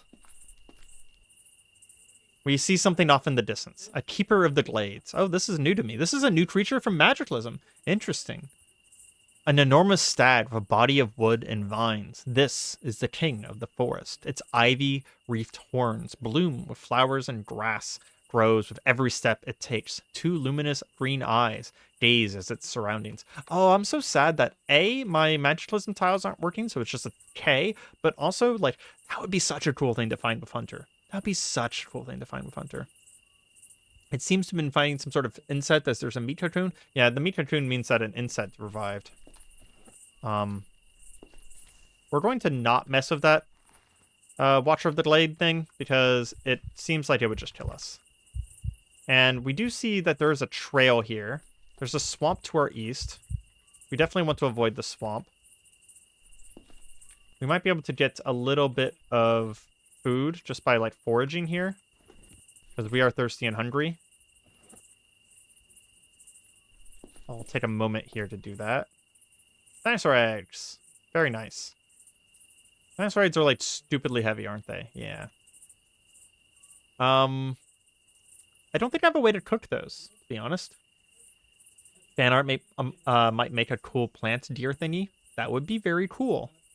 That would be very cool. Can I just eat those? Let's see. Perishable. This food is as fresh as it can be. Contains egg. It is 2,600 calories. Cataclysm 101, avoid swamps at all costs, especially if you have mods. Accurate. This mod has sturges and dermatics in the swamps at day 1. Both of those will kill you instantly. It depends on when you missed. When you left Tim, we survived the dragon and left. Mostly just... Yeah, I think I'm just gonna eat one. Did it hurt us? Okay, no, it wasn't so many calories that it hurt us. I was a little worried about that for a moment. We'll take our vitamins as well. There's some water nearby, I think I saw.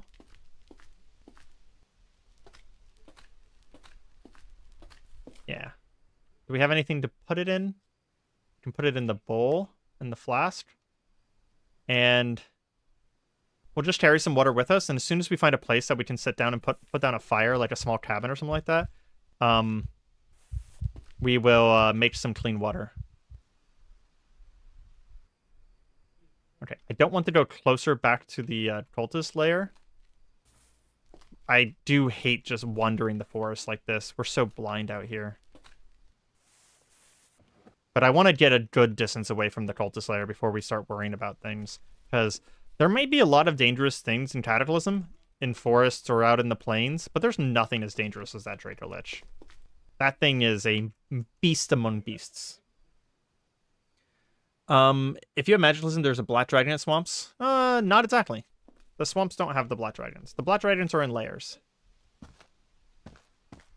And they're pretty deep in their lair, too. They don't leave. They're 3 stories down, so you're not going to run into one by accident. I might need to wait till daytime to move around, because we have no scouting ability. Can we climb a tree, actually? Yeah, hold on. That's a good idea.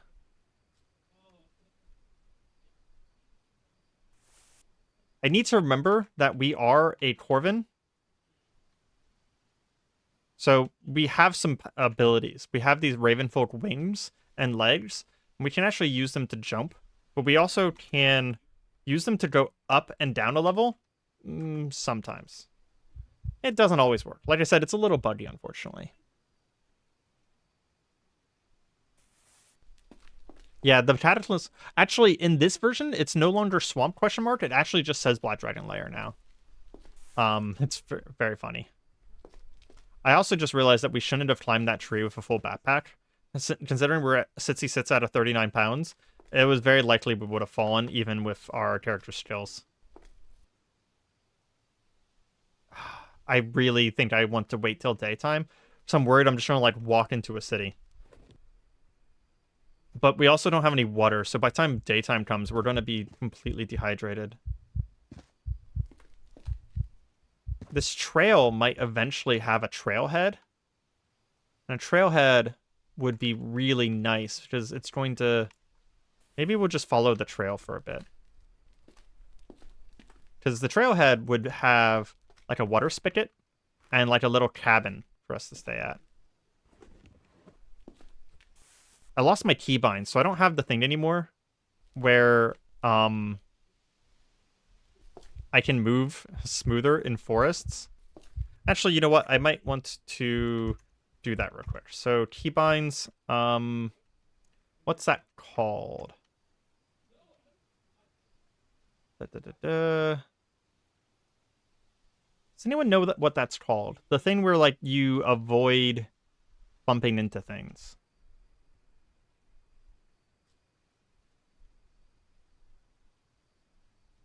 You laugh, but tree-related injuries have killed several of your characters? Yeah. Yeah, it's a real thing, to be honest. I can't tell you how many of my characters have fallen off of things.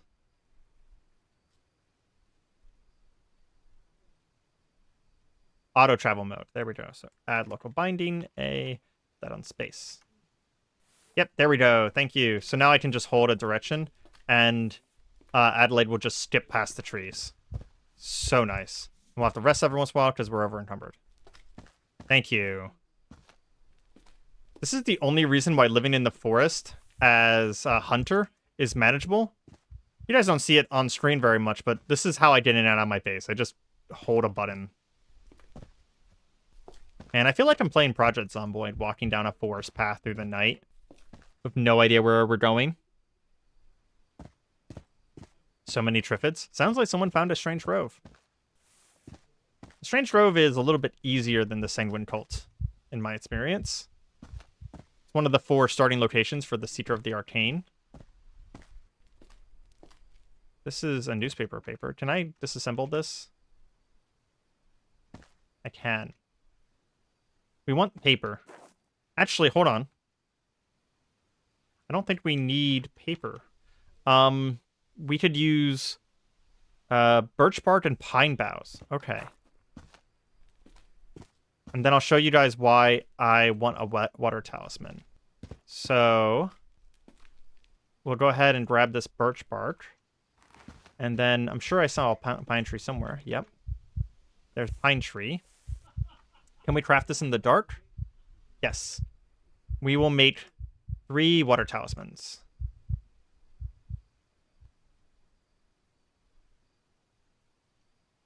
This is going to be pretty important. So now that we have water talismans, where are they? We'll go ahead and check them out. It can be used to mend minor wounds, along with providing light resistance to certain alchemical effects. So we're going to apply to wound and apply to our head. And voila, our head is now at way better condition. And I feel a little bit better about our situation. We can't just take a one-shot now and die. Keeping in mind, by the way, that as a bird person, we have both light bones and hollow bones, so we take a lot more damage from bashing. But it does mean that we're a bunch faster too, because like if you look at our, oops, wrong menu. There we go. We have a flat ground multiplier of 15% and a move cost multiplier by 30%, just because of the fact that we're a bird person. We're really fast, but we are very not durable. Okay. We do still need water, though. I wouldn't say that we're completely safe yet. Feed me Seymour start. The night feels longer than usual. Interesting.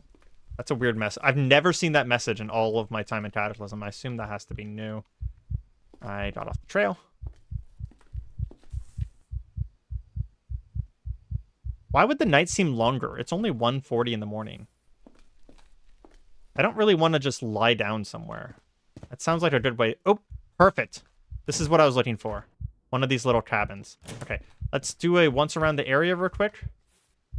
Make sure there's nothing here. Ooh, interesting. There's a series of spiked pits. And a custom plated turret. What? A remote weapon system derived from the M15 Crows 2, enhanced with autonomous operation software. This one is fitted with an M249 and reinforced with heavy plating. It can see us and is ignoring us. There's planks over a covered pit. I'm gonna save. I've never seen this location before. Also, I just realized that has it been auto-saving? It has been. Okay, I just haven't noticed. We're going to tentatively move in here. I can imagine Adelaide just kind of calling out. Is anyone here? Is this a camp? What is this? We see lights. There's a light on. We're not going to go inside right away. I want to get an eye on who lives here before we just walk into some survivor's house. The turrets seem to be set up to attack zombies, not us. We still don't... Aha! Jay Rogers. He's just wearing a pink t-shirt, some ballistic glasses. He has a ballistic vest on, a tactical holster, and he does have a 5.7 pistol and some shooter's earmuffs. This man is ready to fight. But... oh, there's more buildings. What the hell is this place?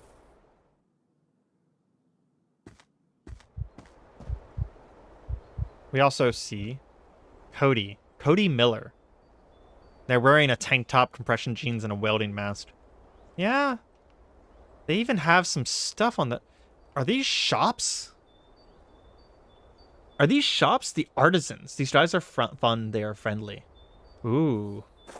I didn't know about this, actually. This is part roleplay, part real. I mean, the turrets were friendly. They could have shot at us at any time here. Adelaide's gonna open the door. Introduce herself. Hello, Cody. Cody gives us one look up and down and says, "You look like you haven't eaten in days." Adelaide's not a kind person. She's not a mean person, but she's also blunt. Who are you? I'm Cody. I was an engineer before everything went to hell. I guess I still am, but I don't have to consult anymore, so I consider that a plus, at least. What's with all the weapons and armor? I make them myself. I've always loved traditional armaments, and I'm a proud member of the SCA. What? Guys, hold on. I need to take a screenshot. Hold on. This is amazing. Hold on. What the fuck? I'm a proud member of the SCA. What? Hold on. I need to post this. Okay, sorry. I had to post that in my SCA chat. That was like full fucking nerd moment right there. Okay, yeah. Figured now that everything has gone to hell, I can make it a full-time thing. Fuck you. SCA is always a full-time thing. It is a lifestyle, not a hobby, okay? Lots of survivors in need of a big old hammer or some armored guards to keep the biters off. Okay, must take some serious equipment to make all this. Well, what can I say? I had a lot of disposable income. Kept me busy and all that. So yeah, I've got a pretty impressive shop in the back. SCA person with disposable income? Sounds like a normal SCA person. I'm not going to get into it. Basically, people in the SCA. The only reason, there's so many people who want you to let you borrow stuff, but man, after you play in the SCA for just a little bit, you end up buying your own armor, your own swords, your own traditional garb, and it's just like, oh, it just eats your money. It just eats your money so much. Society for Creative Anachronism, yeah. I joined this SCA last year and it changed my fucking life. That's where I found my boyfriend. It's where it changed my life completely, people. So like, this is, based NPC. That's Cody Miller is my favorite NPC in Cataclysm now. Can anybody use the workshop? Well, not anyone, but I've always been a believer in a community as a good SCA person. The shop is run as a co-op, so if you want access to it, you'll have to buy a share. As a partial owner, you will have full access to the shop. Shares are currently 100 merch. I hate the currency, but it's the closest thing we've got to representation of labor. I believe merch is from the FEMA camp, right? The survivors camp. Very interesting. Maybe I should join the SCA. I want a boyfriend. I mean, look up the Society for Creative Anachronism and code it. That's what they're called. I don't know what the other two SCAs would be. Why do you hate merch? Money is part of what got us into this mess in the first place. ... Okay. Let's can you make me a weapon? Can you make me a suit of armor? Okay. So they said no. No, they can't. Let's trade. So they have a compound crossbow. Hell yeah. And a stock. A real one. It's not as good as our Misericord, though. Leather lamellar cuirass. Ooh. That's pretty nice. An armet helm. We could use with a helm and some greaves because let's check. The armor that we picked up. Where is it? Wormstone armor. So the Wormstone armor covers our arms, feet, legs, and torso. So we need something to cover our hands and our head. There's a Salet helm. That's eyes and head. That's a lot of encumbrance, though.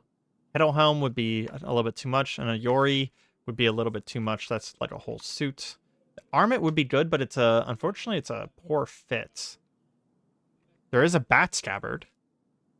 A bat scabbard would also be that's very cheap. We're probably gonna buy that bat scabbard from them.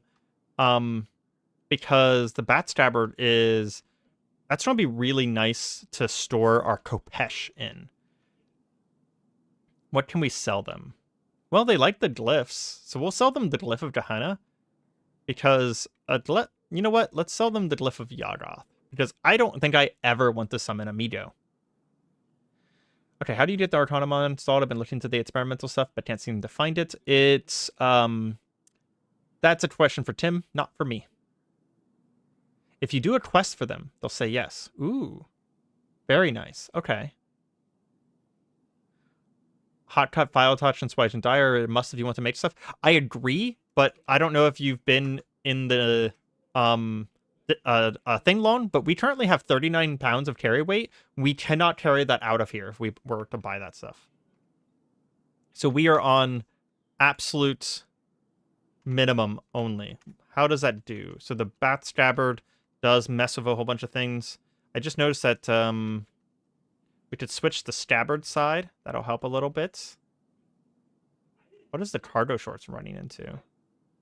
Something on my legs. Oh, the cargo shorts is running to the wormskin armor. Interesting. We'll take the cargo shorts off now that we have the wormskin armor then. Pick everything back up. Actually, now that we have those talismans, we don't need the pine stuff anymore. We can leave that behind. That's very easy to get. Hey, killer. How's it going? Huh. It's like she knows. I don't think there's anything else I want from her right now.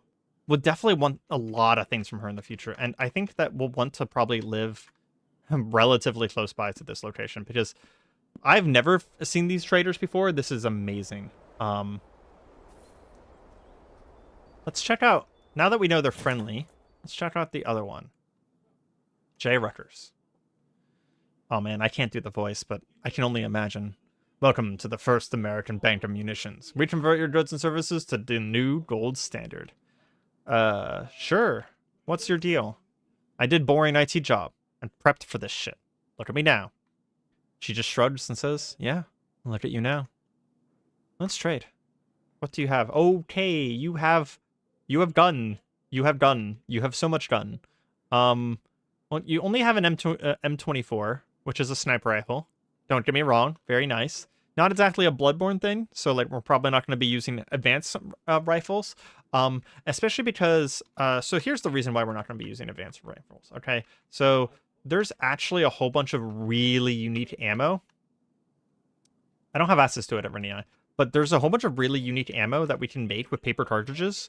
So I'd prefer to use things that use paper cartridges, so that we can use like purifying ammo and all kinds of stuff. However, what we can do is if I check, I'm pretty sure if we disassemble these, right, we get lead, primer. Yeah, so we will actually get the stuff that we need from disassembling this in order to make our ammo. So this is still really valuable. Although I will say, Cody, much better in PC. Problem with an ammo-based economy is that it's inherently antithetical to survival since you're actively making yourself poorer while firing your weapons. Yeah, that's true. I will say you say flintlock time, but that's kind of what our Misericord is in the first place. It is a two-shot flintlock weapon. I also forgot to favorite things. We'll do that very quickly. Don't need to favorite my feathers and talons. Those ain't going nowhere. We will be keeping the Sanguine Codex on us. We'll go ahead and favor that as well. And the earplugs so that we can sleep. Yep, that's all I need. Okay, that's just in case we're so overweight that there's a chance that someone dragged something off of us whenever we're running. So that's why we're favoriting things right now. Okay. So we have a place. Let me ask you a question. Can we sleep here? You're in the territory of the isolated artisans. They wouldn't appreciate your actions. We cannot sleep here. So we still need a place to go. I wonder if Cody owns this. Because here's the thing. We're going to use the sleep thing. Ah, dang it. They still own it. This trailhead was going to be our lifesaver. That's really unfortunate. Perhaps they're going to be okay with this, though. We're going to go ahead and turn on our smartphone. And let's go to deconstruct. We don't have what we need to deconstruct. Prying and screwdriving. Okay, so we'll just Oh, we can't even smash. Dang it. We can't use the fireplace. Okay. They won't let us do anything. That's unfortunate. I'm not going to piss off our new friends. So we'll turn that off. Can we use this? No. We need to find a new trailhead. No! That was our saving grace. That's so freaking unfortunate. Oh, it's listed in owner if they do own it. It's right below your mana. Where do I see this? Oh, owner trailhead. Okay, thank you, thank you. I've actually like never really messed with NPCs before in any of my runs, so kind of new to me. Okay, what do you think, chat? East, west, or north? We're gonna follow the road to just go somewhere. Yeah, like Tim said, if you're having trouble with getting Arcana installed, get in my Discord. Someone should link to the Discord again if anyone has that handy. And there is a Cataclysm channel in there. It will be a lot more convenient for Drez, which is his name on Discord, to answer your questions, because I can't help you. He helped me get this running, and it took me a full-ass day. We'll need to start from somewhere else. Yeah. So what do people think? West, north? Oh, well, actually, we have a small town to the west. So I think that this makes my decision for me. I forgot that it would almost always give me... Well. I guess we're not going west. That is a fungal flower. Oh, but that's a Magiclysm cabin. Okay, so maybe we skirt around the fungal flower very carefully. So we're going to turn safe mode back on, and we're going to stop fast traveling. And the idea here is we're going to go all the way down to, like, there. And we're going to try and skirt around the south side of the fungal tower. And we're not going to stay here long. Not long enough to, like, get infected or anything like that.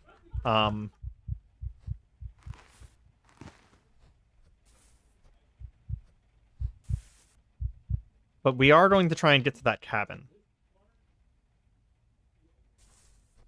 Again, leaving safe mode on. As soon as we see anything, any hint of mycelium, we're going to be out of here. What is that? Some toxic waste. That's okay. We'll plan on going here. I'm just doing that on the map. I'm not actually fast traveling. I'm just doing that on the map to make sure that I know where I'm going. Because we're in a big open field here, so it's going to be pretty easy to get lost. Okay. Magiclysm Druid Cabin. Super valuable. Super valuable. Some wild turkeys. We need some meat. We can probably use our little flintlock bloodborne switch gun to do that. Okay. We're going to save real quick because people already said, yeah, that weight limit is brutal. Yeah. It's because of being a bird person. Hollow bones plus light bones. Fortunately, we have perks from Bombastic Perks. And one of the first perks we're going to get is the one where we can carry more stuff. It'll add 10 carry weight immediately. And 49 is not great, but it's better than 39. Okay. We saved real quick. There's sometimes a golem here. Feral Stormshaper. Wielding a Stormhammer.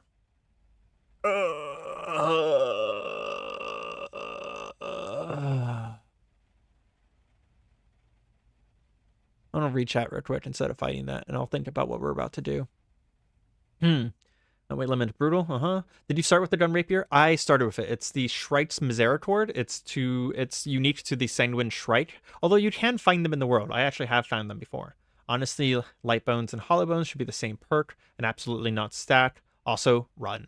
Actually, the reason they stack is because they're mutations, right? They're part of the bird mutation line. Hollow Bones is the precursor to Light Bones.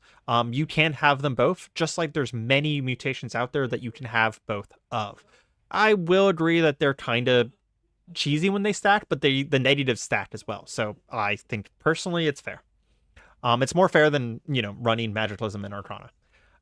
Okay, just knowing that it was an external, that I need to find it somewhere else was plenty helpful. You're talking about installing Arcana again. Okay, Feral Stormshaper. So, Feral Stormshaper, what is he going to be capable of? Well, they updated the Ferals with the new Magiclysm, so the answer is I don't know. I will say that he needs line of effect on me, and there are a bunch of windows and walls between me and him. So he is going to come after us. How long does it take for me to drop my backpack?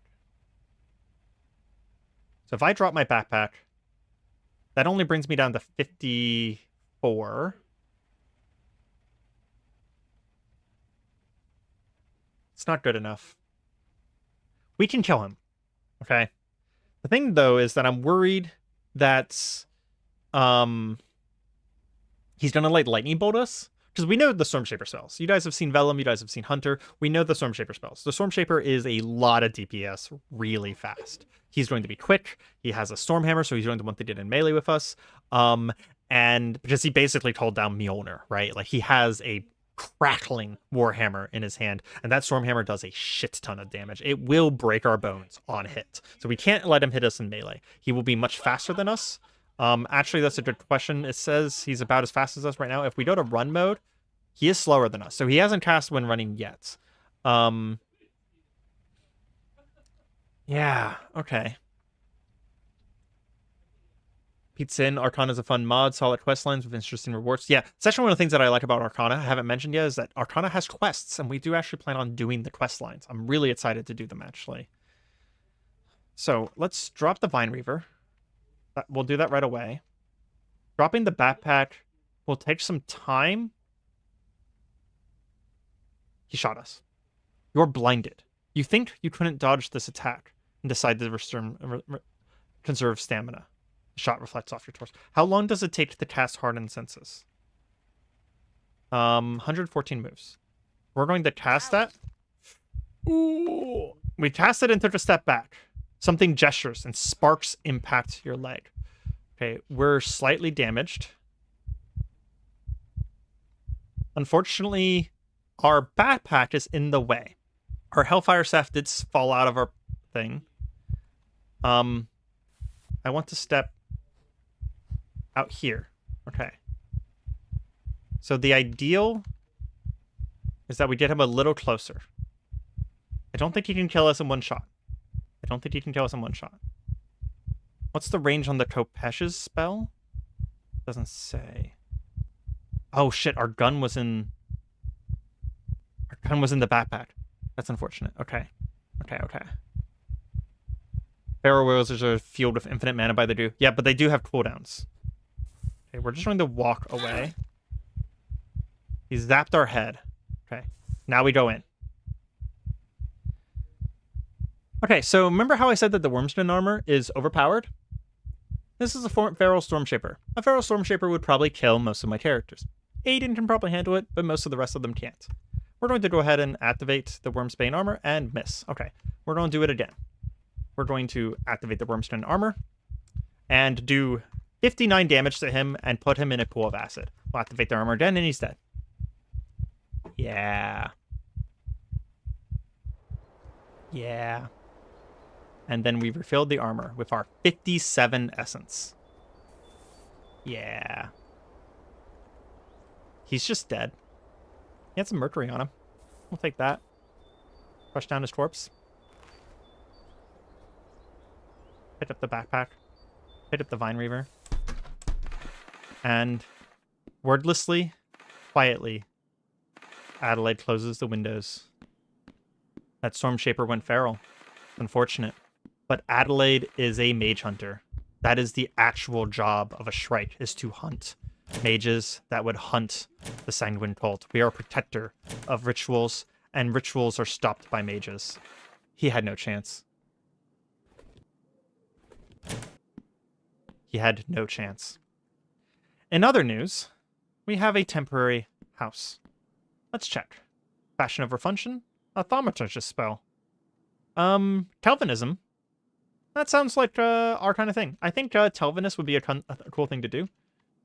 We haven't done Telvinus on YouTube at all, so yeah. Do we have any food in here? Some pineapple? Some lemon? I do love the idea that Adelaide just killed that feral. Ferals are new, right? They're people. It's new to Adelaide that these people are going insane. But I wonder if she even considered them. It's not that strange for us to just kill someone. Okay, this back area is a garden. So we actually can just go ahead and open a couple windows so that we have some light. And there's a lesser mana potion. Very nice. We're going to drop our stuff here. Just so that we're not, like, literally destroying ourselves walking around the house. And I do want to fix my mistake from earlier here. So where is that Misericord? We'll turn the Misericord back into a gunblade and put it back into its scabbard. And then the bat scabbard can hold the Kopesh. So that means that our two weapons are actually equipped to us now, and that we don't drop them whenever we run away. Yeah. Trust says, honestly, that book, that might be bugged. If I remember correctly, that spell used to cost 2 seconds per cast via the armor. Yeah, it costs, like, no time. Actually, hold on. I think it'll tell me the cost, the cast time. Never misfires. Let's see. Where's the cast spell on it? Should be down here, maybe? Cast spell. Maximum assisting charges. Let's just... It doesn't even have it doesn't mention a time at all. It casts 0 time. Yeah. Listening to the issue, were you aware that Standing Storm has forked off Arcana and is toying with a more modern adaptation with naming reworks at present? Neat. I don't know. I guess we'll see how I feel about that whenever it actually becomes a thing. Some of my issues with Cataclysm right now are because of Standing Storm. Not necessarily them specifically, but I have a lot of issues with the current version of like Cataclysm, right? So we'll see how I feel about that. We're gonna smash some stuff down real quick. Make a firewood source and start a fire. I pressed too many buttons. We need an item boiling. Ooh. Do we not have one? Oh, that's not good. Didn't we have a clay pot at some point? Clay bowl. Can we not use... That has boiling? What the hell?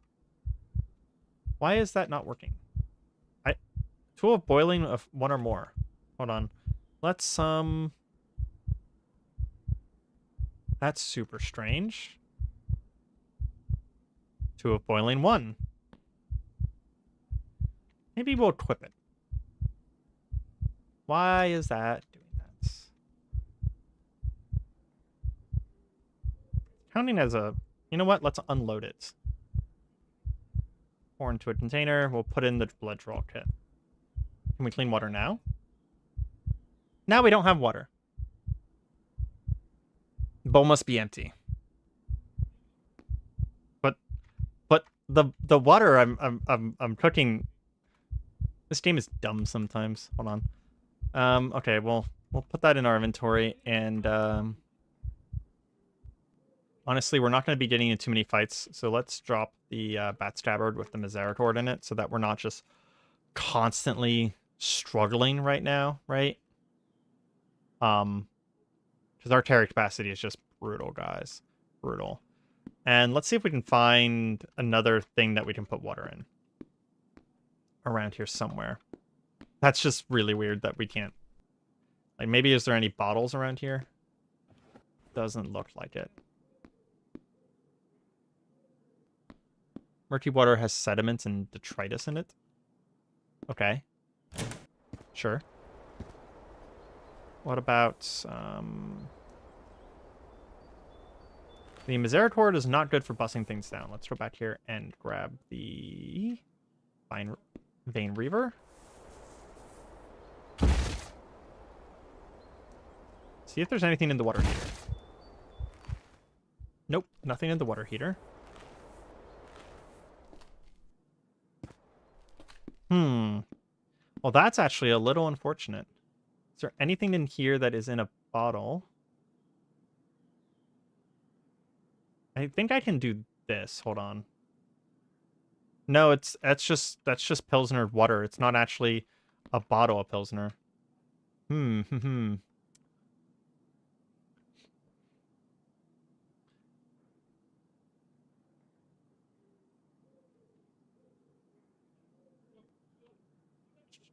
Containers. I guess we just make one. It's going to take forever, and we're going to be very thirsty, but whatever. You're desperate, look through planes for a Japanese knotweeds to snack on? Yeah. That probably wouldn't be the worst thing in the world to do. Go ahead and equip the bowl. And let's get more water. This should do. We don't need a ton, really. We just need some to tide us over. It says that we can't cook it because we won't have any space left, but we can cook it back into the thing that we took it out of. And let's do that once more, just for safety. That was weird. I don't like the fact that... So, like, I can cook if a pot is full. So why is the clay bowl different? Super weird. And we'll eat the shredded cabbage over here. And take our vitamins. Make sure that our wounds are bandaged. They are. Go ahead and put the bowl down. And let's see. Where do we not need curtains? We don't need these curtains. And let's take the sheets. Strings. And where's the sheets? We'll cut up a sheet real quick. And make a shit ton of bandages. There we go. I feel much better about Adelaide's situation now. I will say, we're near an alien grove and a fucking fungal flora, so we really can't stay here. That kind of nonsense requiring the clay bowl to be empty is why I played an older version, saw what I needed to see, and stopped playing a year ago. Yeah, that's something that wouldn't have happened in 0.H. So I was just, that's some growing pains for me with newest experimental and 0.I. But yeah. Water's murky? No, that wasn't the thing. The murky water is cleanable. So from here, where do we go? One thing that I'm kind of sad about is that most of the time, whenever you do these layers, it actually gives you a strange map. And those strange maps tell you where all of the other Arcana things are nearby. And I was really hoping we'd get one of those, but we did not luck into that. So we do want to live somewhere near Cody and Jay, I think. And this city is not too far away. But Cody and Jay is also near this fungal flower. And I would prefer that the fungal flower isn't in generation. Like right now, it's currently in our reality bubble, which means that if we stay here, this fungal flower is going to grow. But if we went east instead, we would be going directly away from it, and it wouldn't get a chance to like grow and blossom. What's that? Mass grave, toxic waste, alien grove, derelict shed, sand patch. Okay. Is there any food that we can make? No, not really. Is there any Arcana things we can make? Just some dull essence, not much else. Oh, we should read our books because that will actually give us the recipes. A Zedra one would be cool. I will do a Zedra run. I think it's a very interesting mod. But I would do it not with Arcana. Okay, now we have a ton more recipes. Okay. How do we make a red potion? Let's see. We need chemical making, some kind of alcohol, tainted tallow or tainted bone meal, some lye. That'll be pretty hard. And then we just need some blood. Human blood. There we go. So that's a good one. So the main thing, human blood's easy because we have the blood draw kit, right? So we just need tallow, lye, and some kind of wine. Getting alcohol is very easy in Cataclysm. So we will be able to make red potions. I mean, they take 10 hours. And applied science 5. So like we can't make them anytime soon. But I do like the idea that we'll be able to make healing potions at some point. That's very nice. Let's see. What do we have here? We can contemplate our Camellia Flash. We can practice our fencing. Oh, that's something I should mention. We do have this unique combat style. Shrike's Talons. It's a form of combatives used by the hunters of hunters. High-ranking assassins of an arcane order devoted to blood magic. That's us, the Shrike. Excuse me. Designed with various bladed weapons in mind, but also used unarmed, especially with mutant or with claws and a limited selection of unarmed weapons. Arcane knowledge is actually needed to use the style at the fullest. So if we use the Shrike's Talons, we actually have melee Arcana as requirements. We can't really use almost any of the style right now, but that is very interesting to know that we need melee Arcana, and we do have the Sanguine Codex to get our Arcana up. So anytime we need to waste some time, we'll probably read on the Arcana. We also, I don't think, as far as proficiencies go, let's see. Do we have basic wound care? We do have basic wound care, so we don't need to rush that real quick, because that's a pretty big one, right? Wound care expert takes like 20 hours, so there's no reason to do that right now. Trying to think if there's anything that we need to do before we let our character sleep here. It might be a good idea to just go ahead and make some more water then, because I don't see anything else that is like urgent need. And just have some water for whenever we wake up. It's not a lot of water. We need like a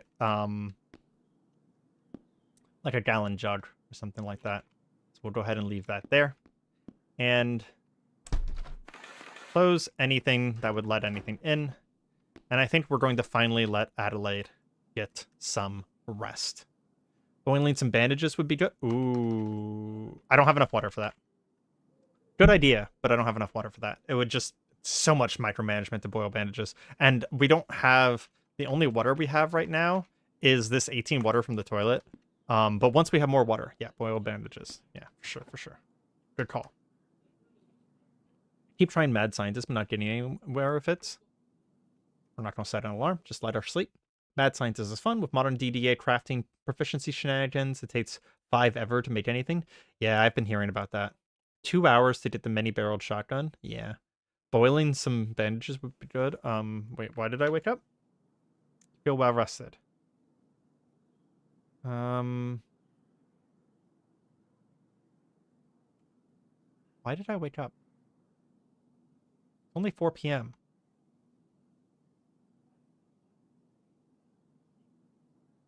Oh, well, I went to sleep 9 hours ago, so I just didn't expect time to pass that fast. I looked away. I'm sad Dreamsmith can make shells for bullets, but like Mad Scientist Genius has all the same... Oh, are you talking about Zedra, right? Zedra, Mad Scientist, and Dreamsmith? Yeah. My answer to the problem with crafting proficiencies is to adjust how long it takes to learn and improve skills. It's easier to do that than you'd think. Oh, yeah. The JSON files are very easy to modify, to be honest. You get used to it very quickly. I'm trying to think about what we do here, because I don't want to just lug all of this stuff around all the time. Start. I actually don't need to start a fire. It's daytime. So what all do we have? Let me silence my Steam real quick. I apologize. I don't know if you guys could hear that. Go ahead and exit Steam. Steam does not need to be open while playing Cataclysm. Okay, so we need all these books, realistically speaking. They have recipes in them that we want. Is there anything else that we can leave behind? We obviously want the Hellfire Staff. I don't think I care about the Mana Potion or the Mercury, realistically. You know, how big is that Mana Potion? It is 25 liters. Nope. 0.25 liters. Yeah. Okay, that's not worth emptying out just for the carrying capacity for water. These glyphs are useful to sell. I wish that these guys sold, like, food and water. Like, obviously they are fine, right? But, yeah. We need food and water badly. It's tempting to go down to the swamp to see if I can get some cattails.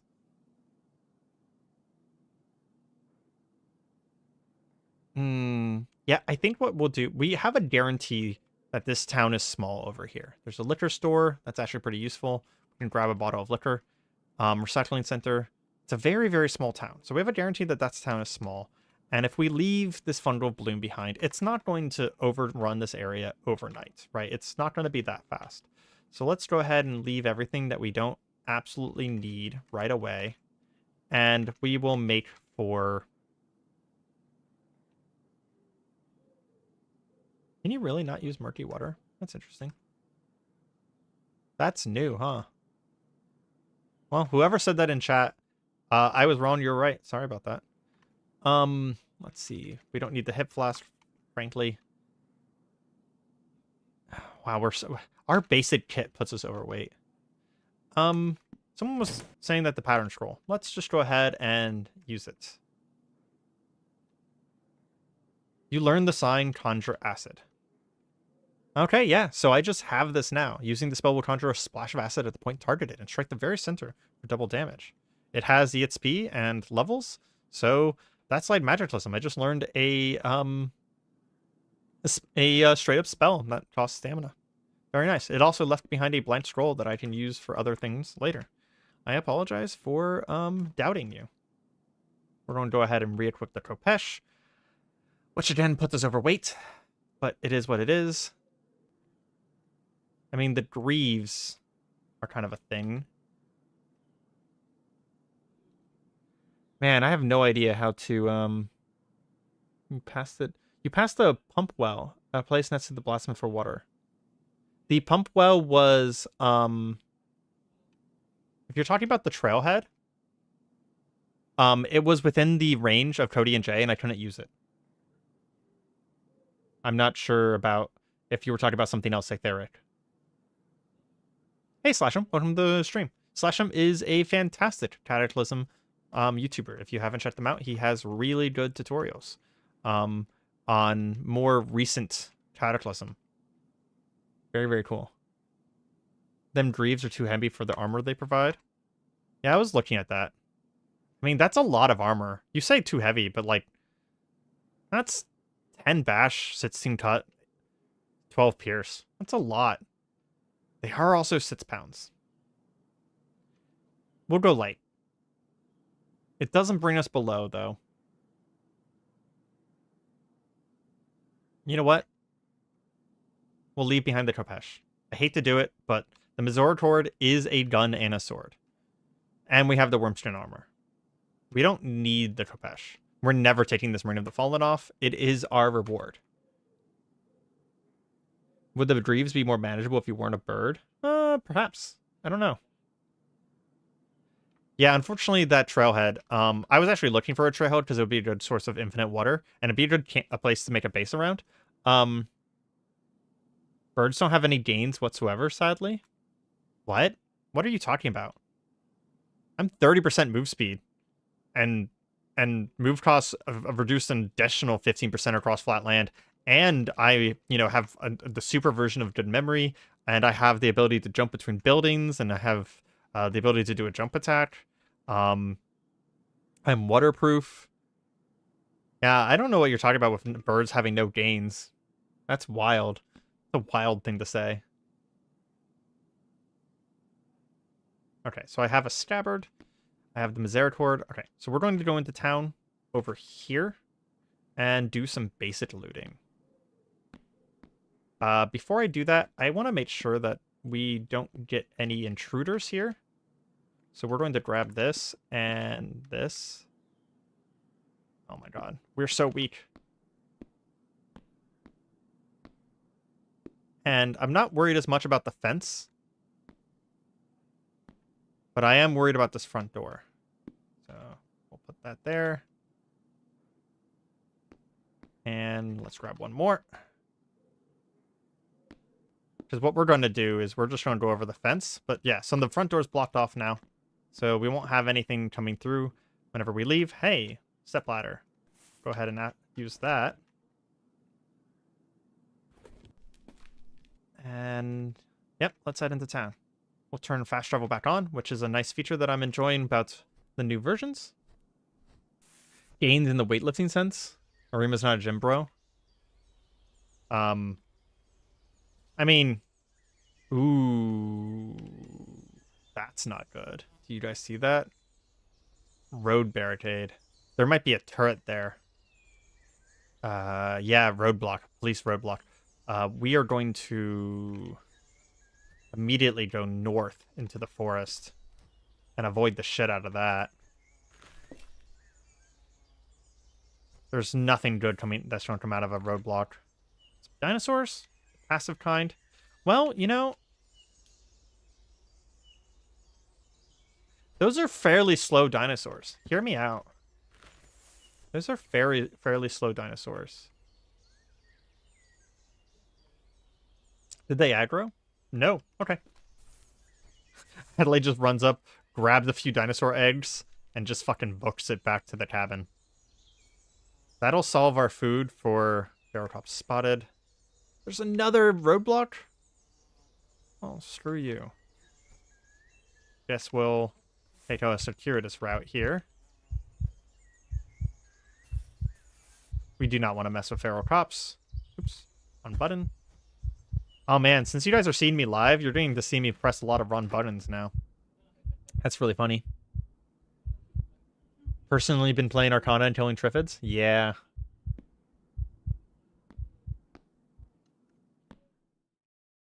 Food.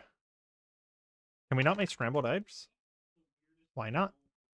Food cooking. The clay bowl doesn't have food cooking. It doesn't. Well,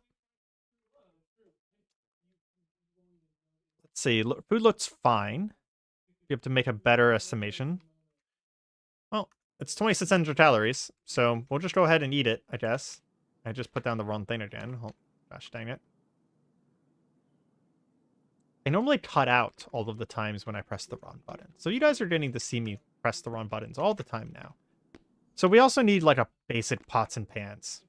That would be very useful. But I do feel better now because we have food and water. So we can go on a looting trip without worrying about literally starving to death. Nothing quite as annoying as getting a pollen bomb from a Triffid and then seeing an Albor advance on your character while coughing your lungs out. Nearly lost a good character. I love pressing incorrect buttons personally. It doesn't matter if you have 100 hours or 400 hours or 300 hours or whatever with, you know, Cataclysm. You will press the wrong buttons because there are too many of them. What's that? Some sort of dirt road. I'm going to pop down here a little bit. A church retreat. Well, color me curious. We'll approach from the woods. I imagine Adelaide sees sign of humans inside. We don't trust humans. We're going to pull out our Misericord. This isn't Hunter, though. We're not just going to shoot on sight. We've already seen some humans that are fairly fine. This guy's just wearing a emergency jacket and it has a hoe. Well, he's not exactly scary. We also see a guy named Corey with a wrench. I would say that Adelaide feels very confident approaching these people. We could pull out our Misericord very fast from our scabbard. These people have no chance of fighting us if they decided to do something about us. Who are you? Well, I'll be damned. A fellow survivor. Hi, I'm Daryl. Nice to meet you.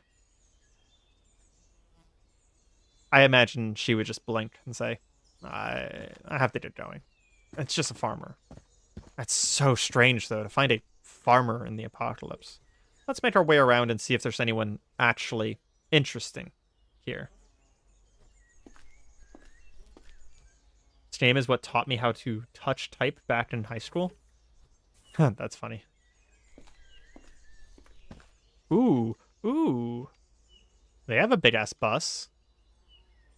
It's in working order, too. Keep in mind that we have no hope, so that's pretty rare. Who's in charge here? Okay. Oh, for a second I thought she had a gun. No. Sonia has an acoustic guitar.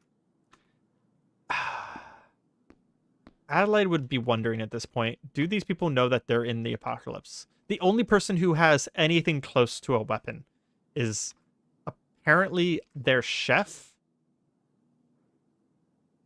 Simon Weaver. Cook. Yeah, their chef has a crossbow.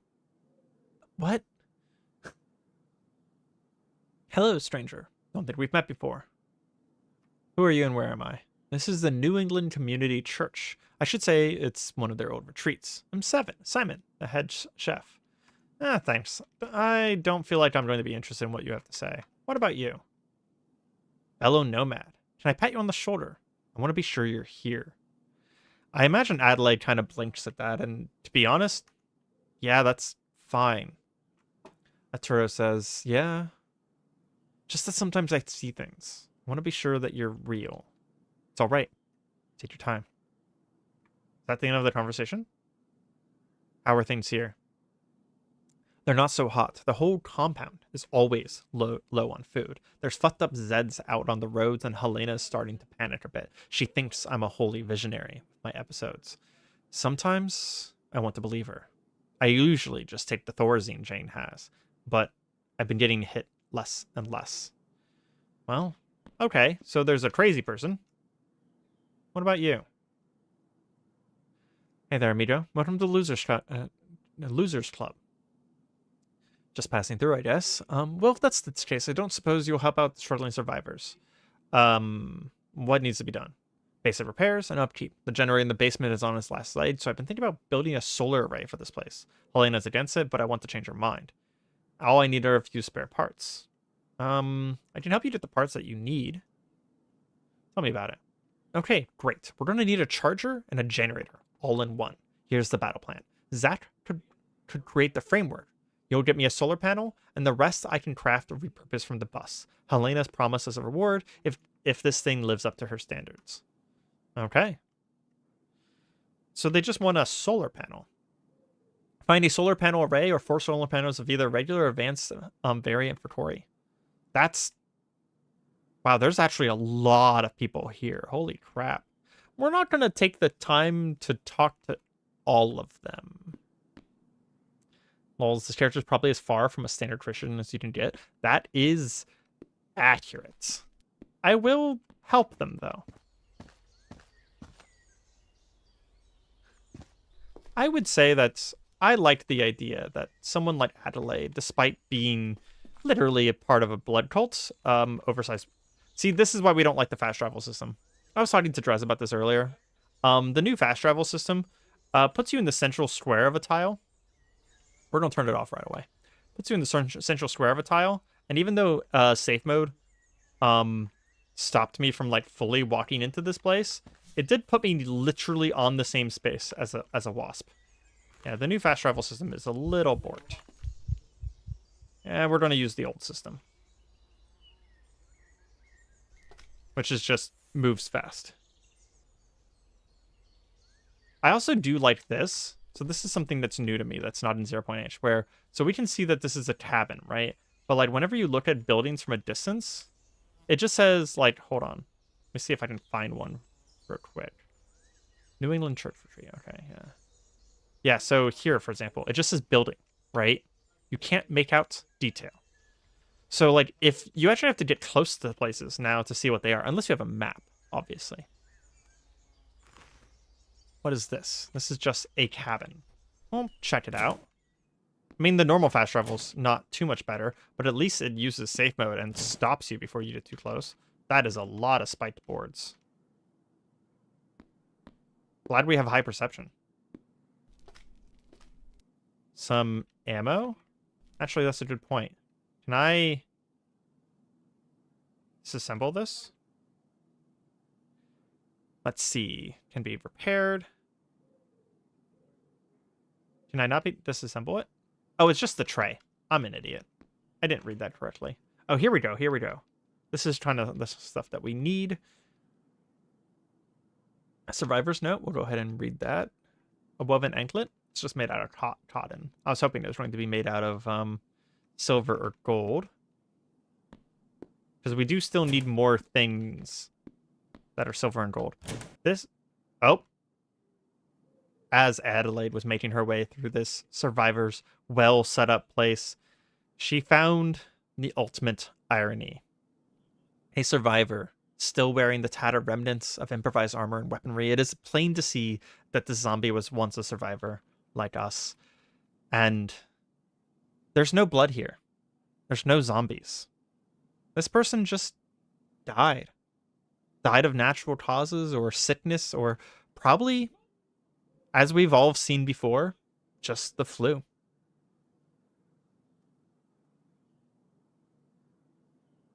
We pull out our misericord with a snap of our wrist, flip it into pistol mode, shoot it straight in the chest. We're gonna take a few steps back.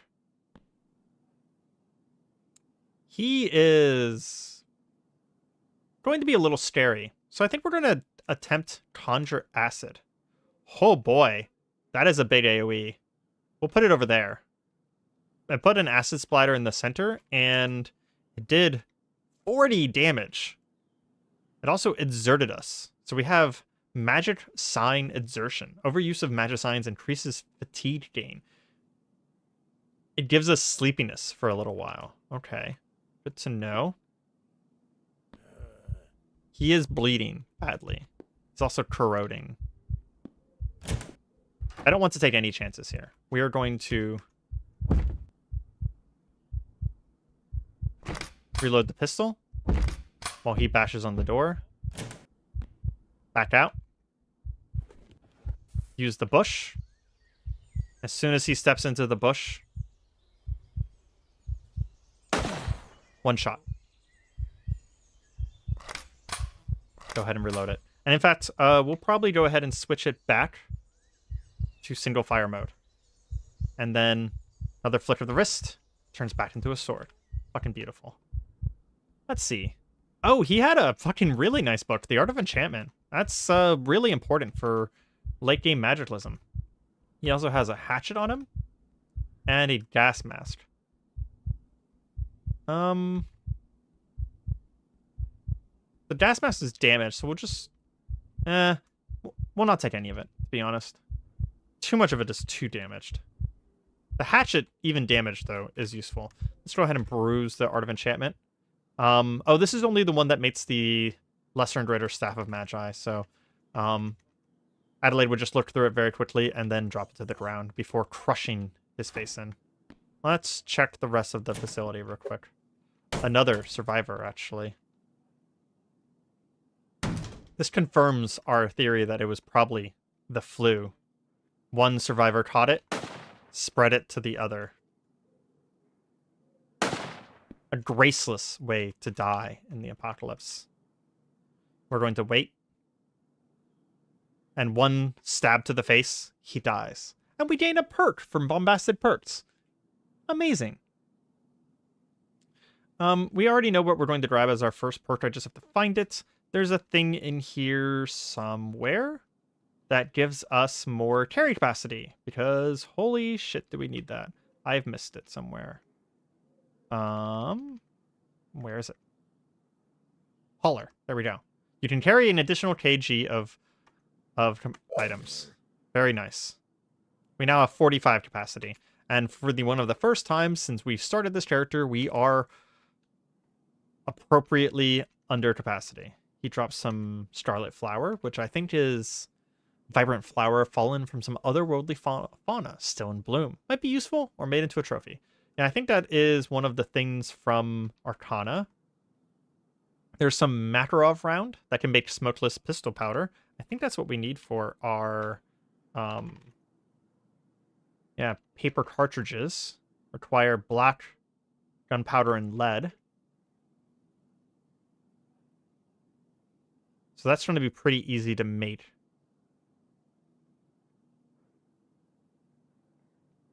I am going to take some of those rounds with us because they weigh almost nothing. And see if we can disassemble them. Ooh. As Adelaide opened the door, she barely spotted, with her fairly impressive perception, a bear trap. Oh, that was almost very bad. Yeah. That could have been bad. Let's check one more. I think we're going to... Yeah, we're going to reactivate the Misericord and reload it real quick. If there's a bear trap, I get the impression that there's going to be more people here. There's definitely something downstairs here. Interesting. Bunch of rubble. A ruin. Metal walls. Oh, it's a limo shelter. Industrial fabricated thick sheets of walls. Yeah. Okay, well, that's actually super interesting. Let's see. This shelter is in the woods near a main road. Some, obviously, multiple cities nearby. merchants here. I think this might be the first time that we actually stay in a limo shelter. That's super interesting. Someone asked a question about this being edited. Oops. Sorry, I was just catching up on chat real quick. I actually haven't read chat since we've been in this place. And then chat just fucked up on me. Thank you. Please, YouTube. Please, YouTube. Please, YouTube. There we go. Hello there, kind sir. 2 questions. Is this character also getting the story? And is everything going well with Tadilla God series? Tadilla God series, the next episode is 50% edited already, and I have episode both 7 and 8 recorded. The show is going to be going as planned, and it will be going for a while still. We made a lot of progress in episode 7 and 8, so look forward to it. I do not think that Adelaide here is going to be getting edited episodes, and I don't know. It's pretty interesting, so it might not. This is definitely going to go up as a VOD on the channel, though.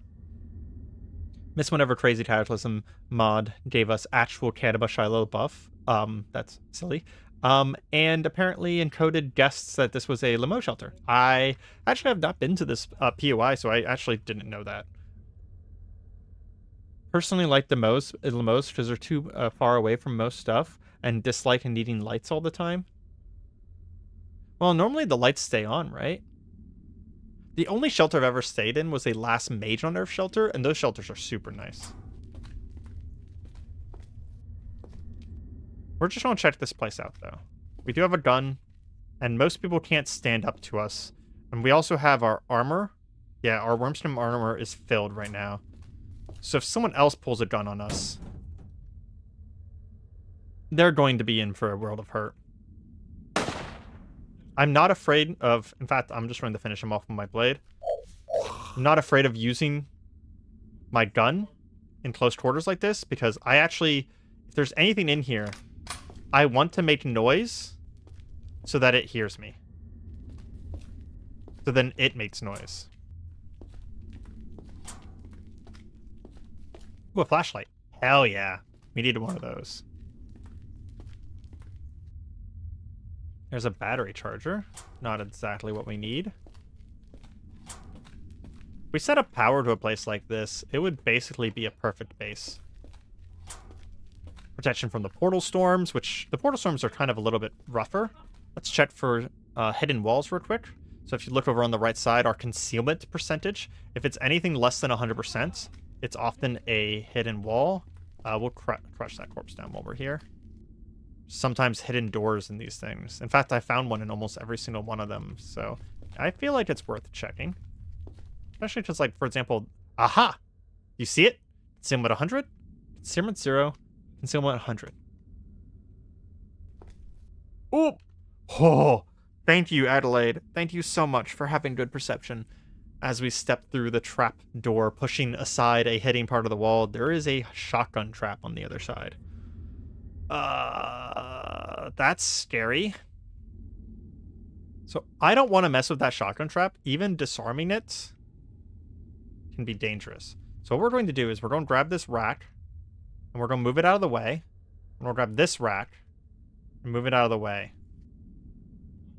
And then move that rack out of the way.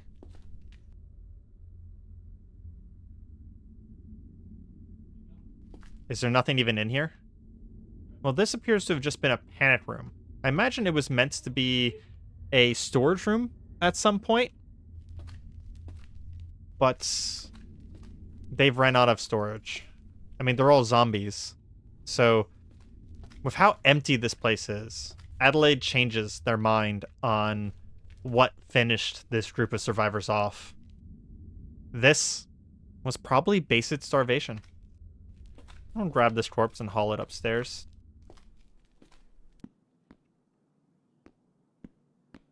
Join the rest.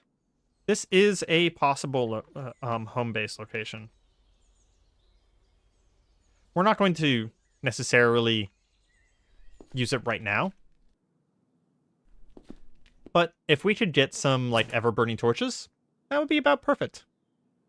Mythical Magic Arts has some battle-made martial arts and items, I think. That's really funny. Sometimes I want to try some sort of underground character, but playing a Magiclysm dwarf makes you short, so no real vehicles, and I don't know what you would need for that kind of run. Huh, interesting. I'm very sorry, but did you say last maid on Earth shelter? No, last mage on Earth. It's a Magiclysm equivalent of a Lamo shelter, and it's like decked out with ever burning candles. There's a ritual circle in there, and just tons of books. If you ever find one, it often has more shit in it than a Magic Academy. They're really valuable. I think Arcana might work on 0.H, but it'll take some troubleshooting. Ask in Discord if you want help trying to make it work. I think it was Mage, but Mage is funny, yeah. Did not find the secret room ever. The one thing in cabins I've never found. Congrats. They're also really dangerous. Yes, last mage on Earth shelters almost always have a failed summoning in them. I found a star vampire in one once. They're super dangerous. The only reason I know that is because I've used them as my start location multiple times. We're going to head over to the radio tower before doing anything else, and get a proper scout of the area going. I think the next perk point that we grab will probably... Yeah, see, this is what I was talking about. It just shows city building instead of showing everything, which is very, very cool. I like this. This is a nice feature where, like, you actually have to go and explore things, and it's not just filled. But what I was about to say is I think our next perk is going to go into strength, so that we can get a little bit more carry capacity. And strength does give us increased damage and HP, which are things that we're going to need. Door's locked, and this is why I'm sad that we left our Kopesh behind. Our Misericord is not meant for busting things down. I don't think we can get that down. Ooh, binoculars. Go ahead and put those on, and we will read the Survivor's map.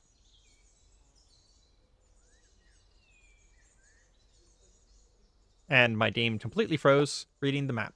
This is pretty common, even in 0.H. Okay, there we go.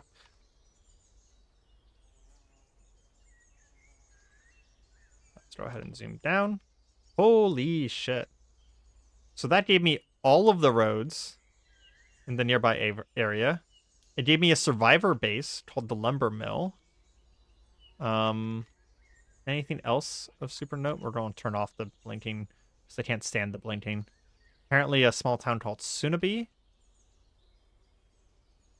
I can see buildings off in the distance, but can't really make them out. Ooh, there's a mansion here. Very nice. Also a attunement altar. Not going to be able to use that one for a long time.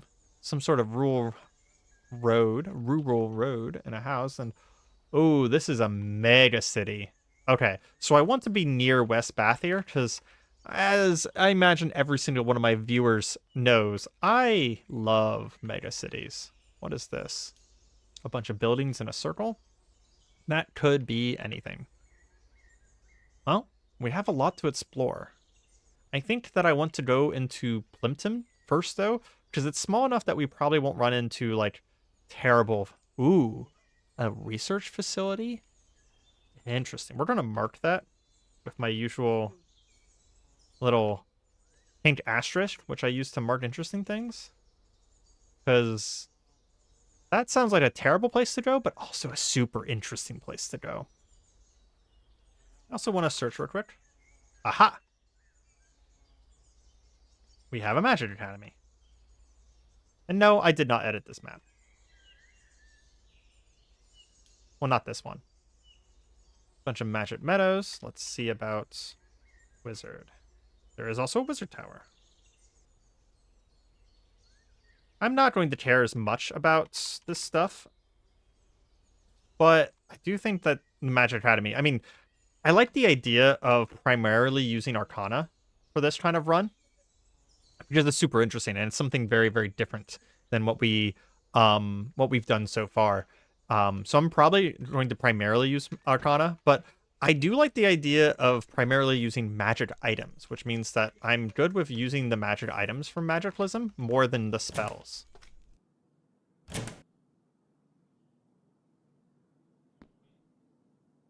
Also, this character's from modern times, so we're going to take this laptop. There's a new thing you can do with laptops. So apparently you can manage files and browse devices. You browsed questionable media files. That's funny. So sometimes they just have books in them now, and like you have to browse them in order to find out the books. It's more or less the same, but it's a very different menu to do the same thing that they used to do. So let's set up the Blimpton and see what kind of trouble you can get into. There's an Arcana fork by Standing Storm that integrates with Magiclysm a bit. Actually, this version of Arcana integrates with Magiclysm a little bit as well, but that sounds like really nice that there's actually full Magiclysm interfacing. Arcana has always interfaced with Magiclysm. It's one of the things I like about it. Yeah, like Tim says. Research, good luck. You can sell four of the same kind of map to a single person, which is comical. That's really funny. I love to just steal all Hubbo 1 loose books in office buildings. It's effectively a small library. Yeah, that's not as much of a thing to No Hope, generally, right? If you use the laptop, there's an option to browse and move file from devices. That's really convenient. I'll have to look into that. I don't know what that does yet. I'm pretty sure Arcana even used mana if Magiclysm was detected. Yes. Does anyone know how to eat Triffids? Butcher them first. You can eat them if you butcher them, because they drop a plant matter that's just edible. There's some Grakens, Krek, and Amoebic mold over there. I feel like our character knows about the Nether. I mean, we literally were in a Nether cult summoning place. There has to be a portal over there. We're going to avoid it. Amoebic mold is not the greatest find. Ooh. There's definitely a portal over there, because that's Amigo. How far away is that? It is very far away. There's also a bunch of Zeds, but we were already expecting that. Yeah, unfortunately, the zombie goblin, zombie elf, like, if you've watched my series, I have tiles for these, and for some reason my Magiclysm tiles are just fully not working, even though I have them fully installed, and I didn't have time before the stream to figure it out, but fortunately, there's still fits for Hunter, because this is actually a separate installation of Cataclysm I have going. It's just kind of annoying. I still want to go into this city, though, but there's definitely a portal, like, somewhere, like, right here. I can almost guess that that's probably where it is. Either that or something equivalent to a portal. That Mido, I don't know if Midos are resistant to acid, but, like, that Mido might be really scary. Let's see. That was actually midway through a bunch of dev drama. They removed the ability to use stamina for spells as an explicit fuck you to the arcane dev. Okay, don't know about that. Contemplating an ASCII playthrough. Wow. Scary. I like the graphics, personally. They're called Mido, because when I see one, Migo. Yep. I'll troubleshoot the Magiclysm tile issues later. I have suspicion I know what's going on. Yeah. Can we get another tile set video? I've been trying to find some good ones for experimental. I am using a tile set that's no longer available because there was some drama. I will tell you that. Undead People is, I think, basically discontinued at this point. Ooh, a feral druid. I've never actually seen a feral druid. It's a member of the druid order with bloodshot eyes you've come to recognize and dread. Patches of the skin are covered in bark and fur. Leaves grow in their hair. Long claws grow from the ends of their fingers. Protecting nature is obviously the last thing on their mind now. It reminds me of Hunter. Quite a bit. Okay, so what did we need? I'm forgetting. You can use a rock and coat it. But, I need a pot, right? Because we need to be able to cook. I need some basic tools. And I need food. And probably drinks. Yeah, okay. I just wanted to make sure I've reviewed in my head what we needed, because we had talked about a lot of things since then. There are some... Those are living dinosaurs. Okay, well, we're going to avoid them. But they might be very helpful to us. We actually can, because of our bird person stuff, we can just climb straight up here. Can we glide right now? No. If we were to, like, really unload a lot of our stuff, like our backpack and our duster and stuff like that, we actually could glide safely down, which is very, very cool. just kind of... actually, hey, this isn't a good opportunity to show you guys. So we're going to go ahead and quick save here. And we will go ahead and step up to this ledge and activate Ravenfolk wings and jump across. Yeah! Jumping from roof to roof. And everything below could see me because I forgot to crouch. And there appears to be some sort of alarm going off. I probably should have been messing around a little bit less. Let's go ahead and get out of there, to be honest.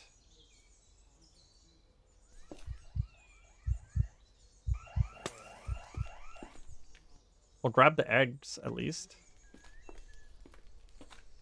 Yeah, there's a lot of people around. Somewhat risky. I think we can jump to the ground. Ravenfolk wings. And we'll use the asterisk to see where we're aiming. And aim at the ground. Yep.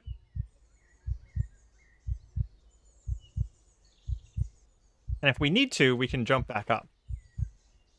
But we are just going to go into a building and trying to start looking around here. Oh, we should activate Camellioflage, now that I think about it. Well, that alarm is going to draw everything over to that building in the entire town. So I don't think we're going to have that much of an issue.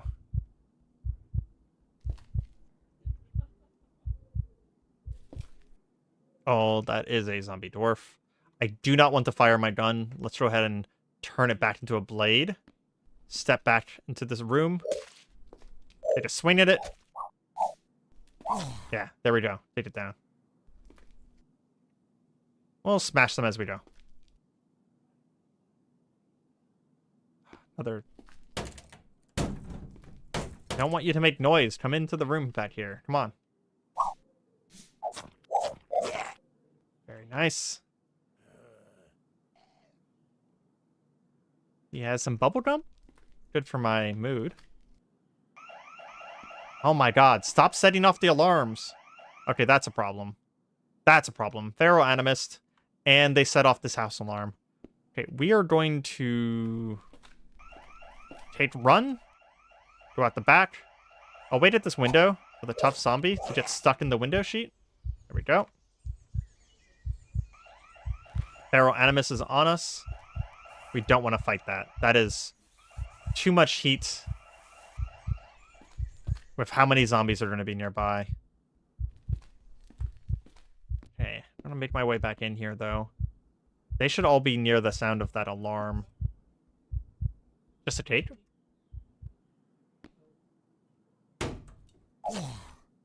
Goblin. Easily dealt with. Another goblin. Again, easily dealt with. Do we still have a search going on right now? Denari, silver, essence. Yes, okay.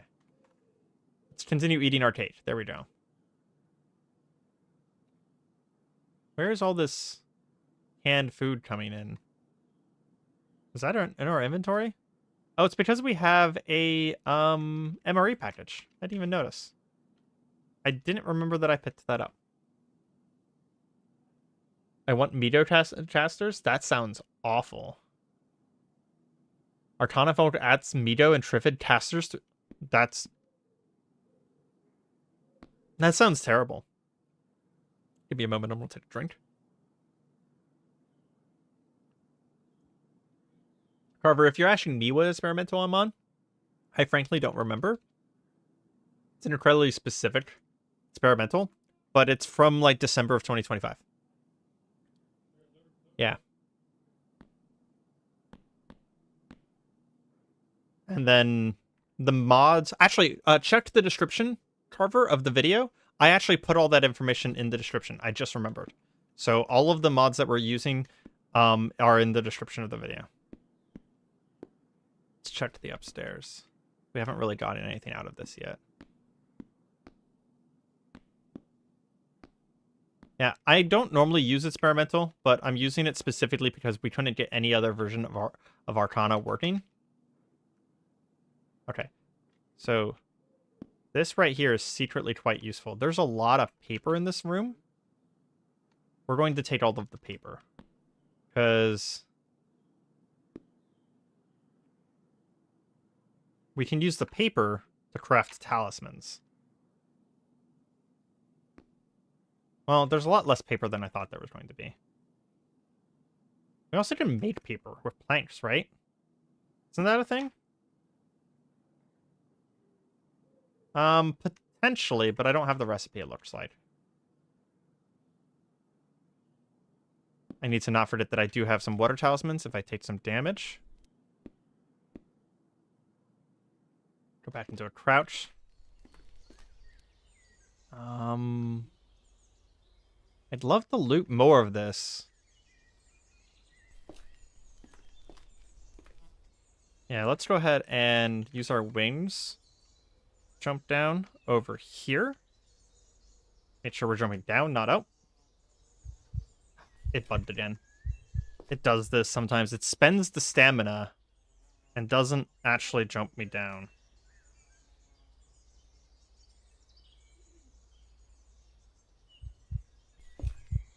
I think we might just have to climb down. Yeah, there we go. Riskier, but it is what it is.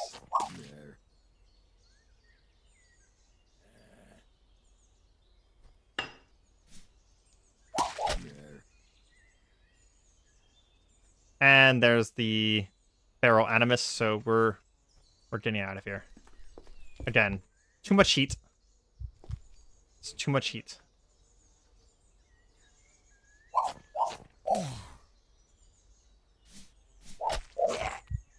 Pretty good at fighting, though, I will say. Taking down most zombies in 1 or 2 hits. Pretty damn good. Pretty damn good. Probably easiest to just deconstruct some books for paper. Yeah, once I find, like...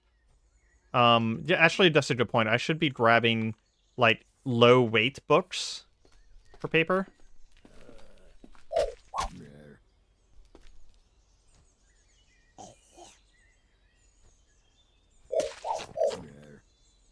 Okay, I think I've been underestimating how good I'm going to be at melee.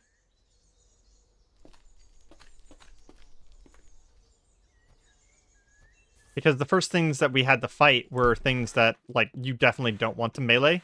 So I kind of didn't think about the fact that we're actually kind of okay at melee. Good to know. Good to know. It's an addition by Standing Storm and his personal fork. Same guy who does mind over matter. Oh, I'm thinking about the wrong person then. I didn't think that was the mind over matter guy. I thought that was someone else. I'm playing it, add some cool stuff. Talons are awesome with feet blades. Am I hitting it with the feet blades? I am not hitting them with the feet blades. It's just the Misericord. Looks like that was a person who was a survivor. Not anymore. This town is a little messed up. Just a little messed up. Pliers have bolt turning. Take it for now. Tools are always useful.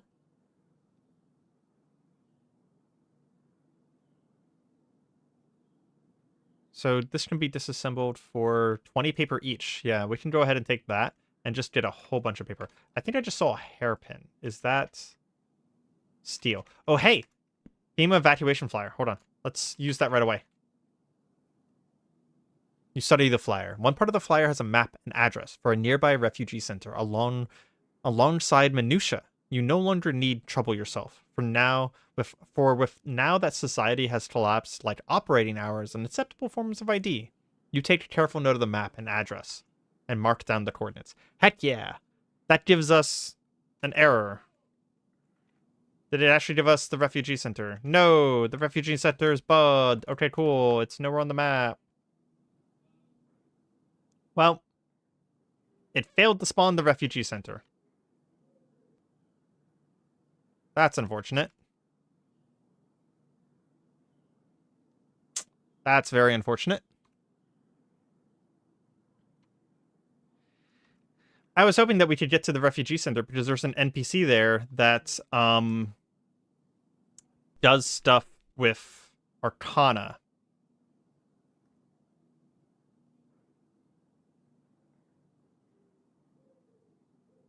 There's 40 paper. Very nice. I can make some flame talismans. We're going to go ahead and make those right away. And by right away, I mean after we kill the zombie elf.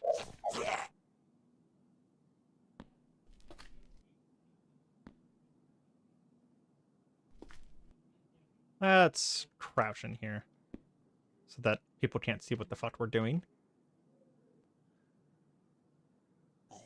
There we go.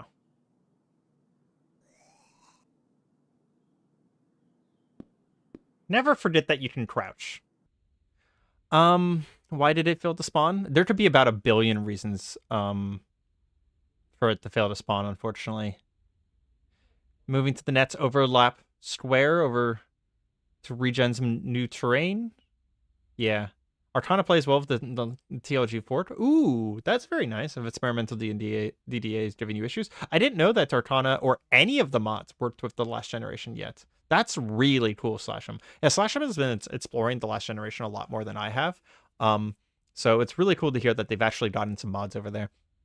Missing out on Mind Over Matter and Magiclysm is the only reason I haven't tried last generation yet. I got failed refugee centers all the time on modded Bright Nights. So what we're going to do is this. And we'll be fair about this and do it like, I don't know, like here.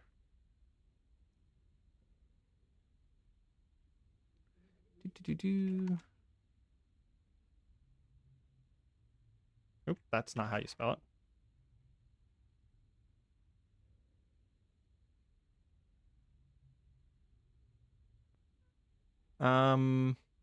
Is it called the evac center? That can't be right. FEMA camp? I don't know the name of this one.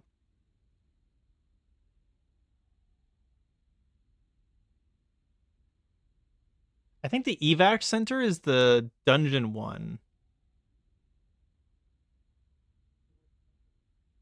I think the FEMA camp might also be the dungeon one as well. That's unfortunate. I don't know what the name... I was hoping it would be named in a easy way.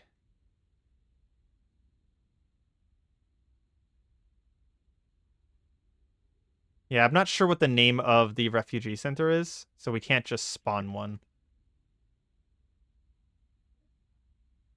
I might do that between streams then. Because it should have spawned. Even if they can't find one, usually the map would spawn one instead. It's evac center? Yeah, you're right. Okay. That's correct. We'll put it somewhere that doesn't look like a city. So those are city tiles for sure. That's a city tile because that's like a block, right? That's a city on the right. See if we can find a place that's not a city. That might work. Yeah, let's put it over here.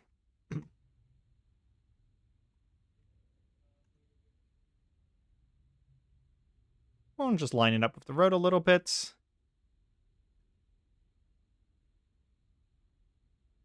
You need to overmap special place more than once. Interesting. There was actually one before. Which is weird, because it actually does normally allow me to have more than one. So I'm not sure why it didn't like that. Huh.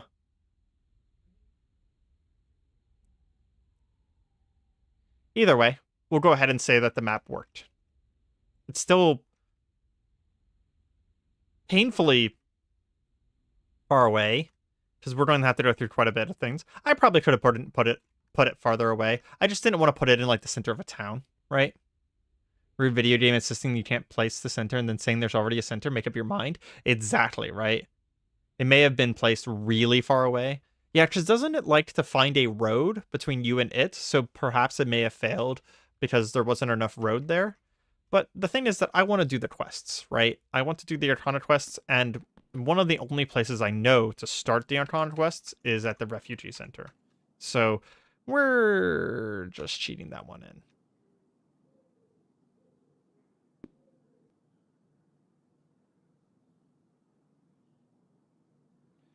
Is these just houses at this point? They are just houses at this point. Ooh, fancy house. I think I might head out of this part of town and move over to the next one.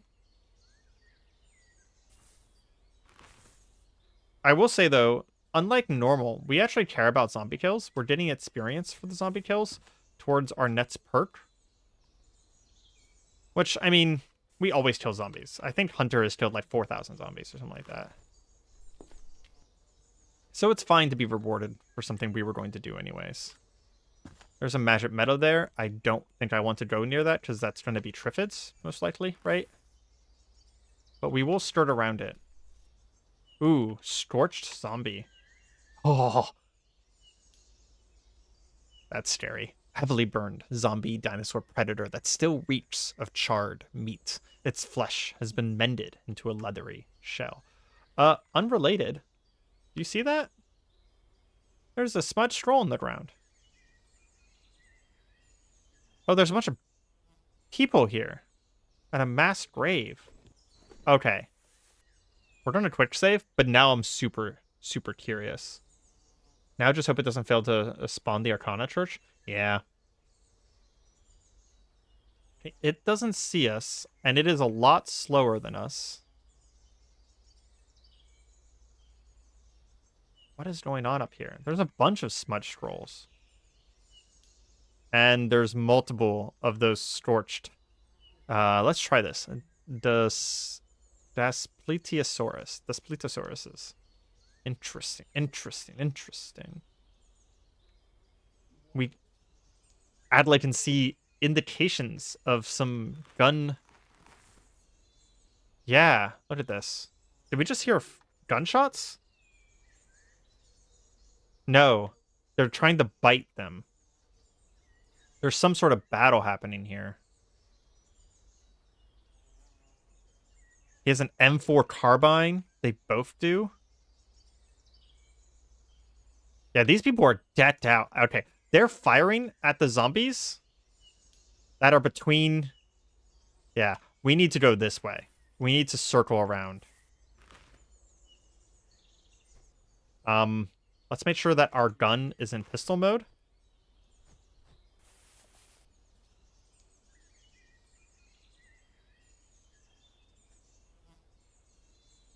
How are they faring? He's more or less fine. Those two are more or less fine. This guy is having a bad day. This guy is having a bad day. Survivors at a masquerade? Maybe somewhere else is a good place to be on account of big, scary dino. True. How do you open the menu? It's your mutation button, which is defaulted to left bracket. It is an active mutation you go and activate. Also, it will open automatically whenever you level up. So, that guy's having a bad day. I want these scrolls, though.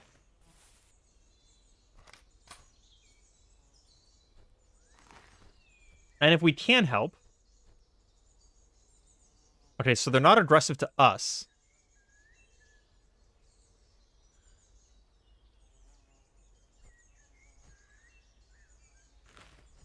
How's that guy doing?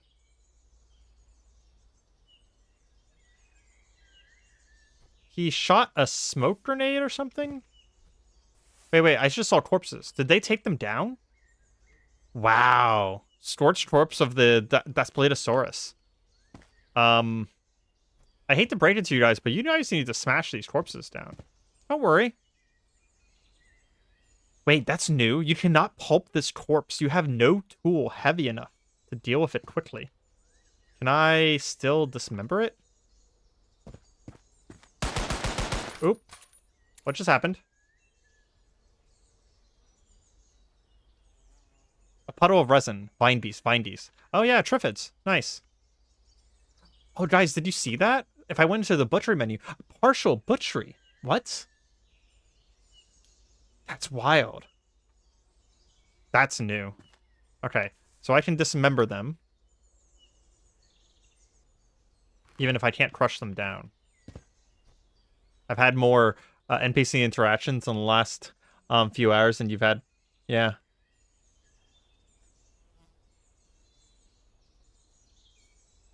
I've had more NPC interactions in this run than you've had in the last 5 already. Yeah, I don't know. I actually think I have my NPC settings turned pretty low.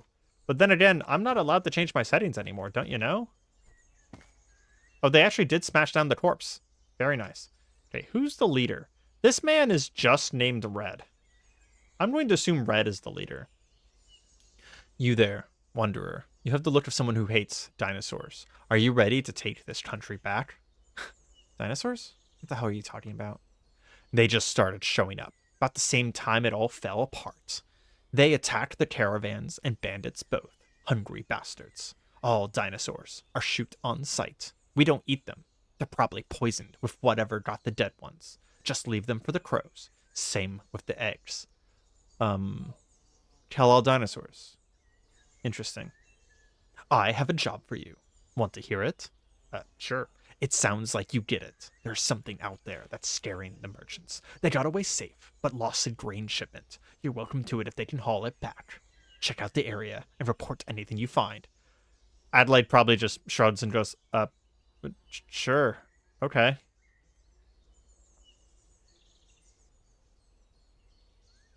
We're supposed to secure an area?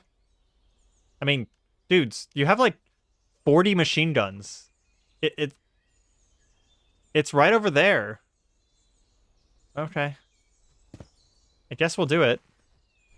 On some level, I was kind of hoping that they would have died. Just then we'd have 40 guns.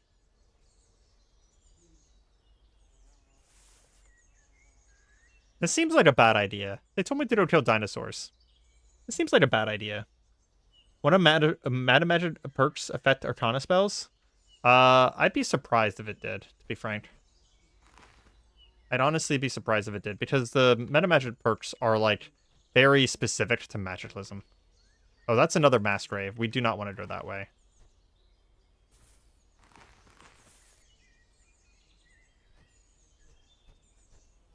Mass graves are bad news. But we do want to go over to this cabin, because we saw that this is a Magiclysm cabin as well. There's another chance for us to get some spells over here. And there's a ton of slimes at it. Okay. Slimes are not the worst thing in the world. Let's get inside quickly.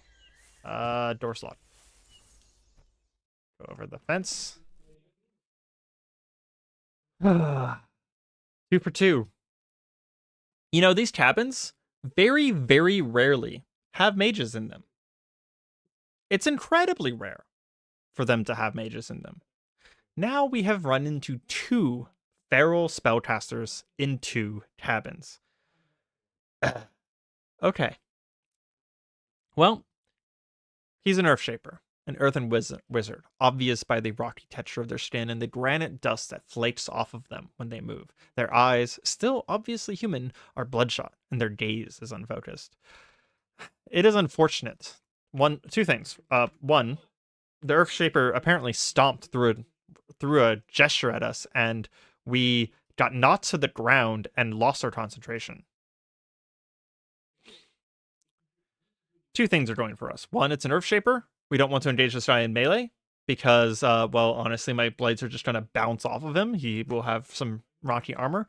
And 2, unfortunately for him, I have Wormskin armor. Oh, do you see that? That's unfortunate. He's just out of the range of it. Can I use my wings from the ground?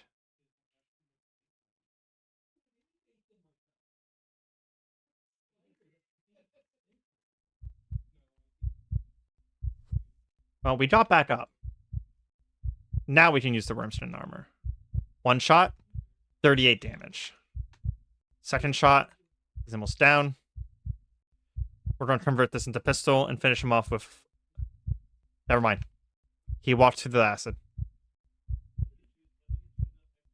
Crush him down. Yeah. If it's any consolation, guys. What?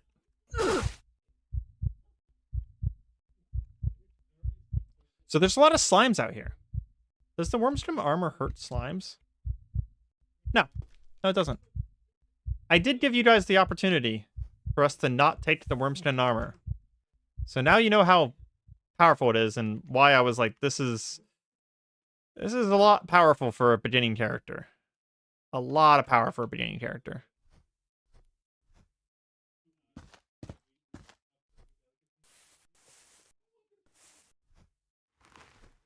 See if we can get in.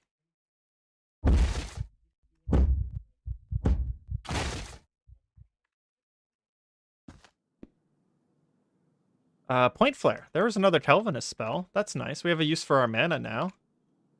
Some bird eggs. Giggles, oh god. If you didn't, your run would have been borked. I mean, true. I would have already been dead, for sure. I think it was made more common. I always find mages there now. Yeah, it clearly must be, because honestly, I was doing so much. That's true. I know one of the overarching feature goals is a more lived-in world, as seeing more NPCs is great. I don't know if I wish that there was a setting for that, because I liked the world being dead, personally, and it's nice that they want to add NPCs for some people, but I don't like the loss of options that are happening in 0.I. So I'm hoping that they give us some options to change how many NPCs, because currently they removed all of the world options. Yeah, No Hope doesn't have any options either. It gives you 3 indistinct things saying, hey, a little bit bad, middle bad, or super bad. So I know No Hope is being planned on being adjusted for the net stable. That sounds nice. I hope that 0.I stable is going to be a little bit more my speed.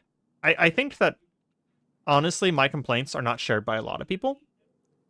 So here's hoping. That's funny. I don't think my complaints are shared by a lot of people, but it does mean that I will be probably playing 0.H for a little while to come still. I'm going to grab this Bible here, pull it into the light, and disassemble it, because that's a lot of paper. And we can make some more flame talismans.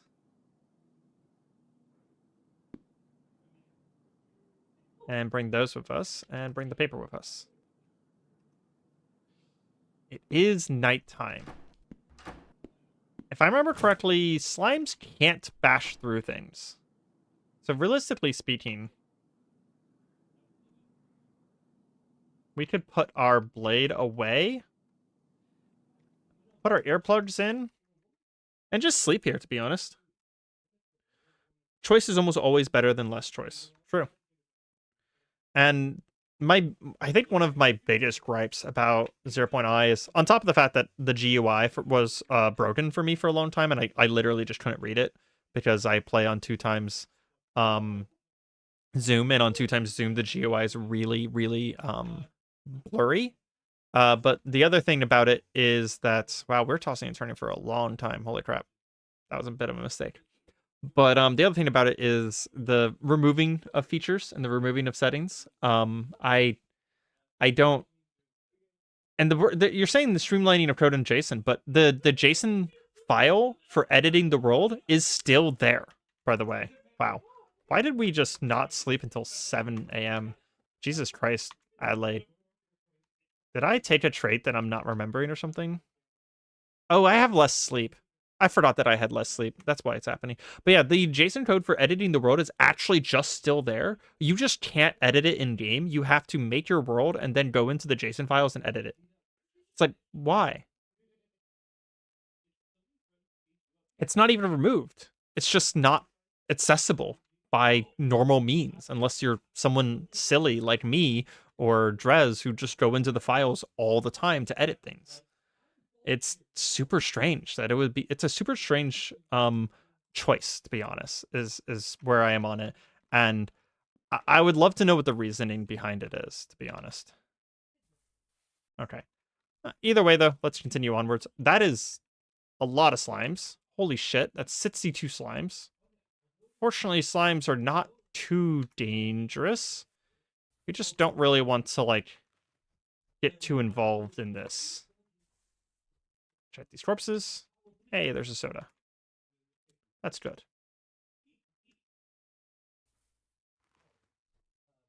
Yeah, I don't want to go too much into the drama, right? I don't really have a stake in the drama, because the thing is that I could just play 0.H, and I'm really enjoying 0.H, so... The options aren't supported right now. They are, though, because I edited this world. It just works.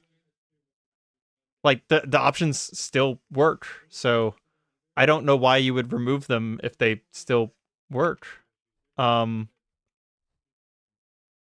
don't know. I was told specifically because certain POIs weren't spawning after people messed with their in-game settings, lead to hard locks after continuing a run. Huh. In my single-player world, though, I also didn't have things spawning, and I left the settings on default, so... yeah. I mean, that's at least a reason. I'll give you that. That is at least a reason that I can get behind, is if they're trying to make the game more stable. But why get rid of wandering hordes and the ability to reduce NPCs and the ability to reduce loot and changing evolution rates, and none of that is related to POIs. Evolution rates, forever seasons. They've removed the ability to do forever seasons, which I actually have a run that I'm working on in the background that is a forever winter run. They removed the ability to change the amount of spawn rates for zombies. All of those settings are just gone. You can't mess with them anymore. There's sliders, but the sliders don't tell you what they do. And you can't consistently even choose the same difficulty in the slider. I don't know. Yeah.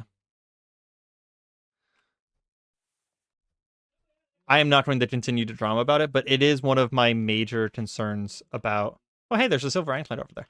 One of my major concerns about switching off of 0.I.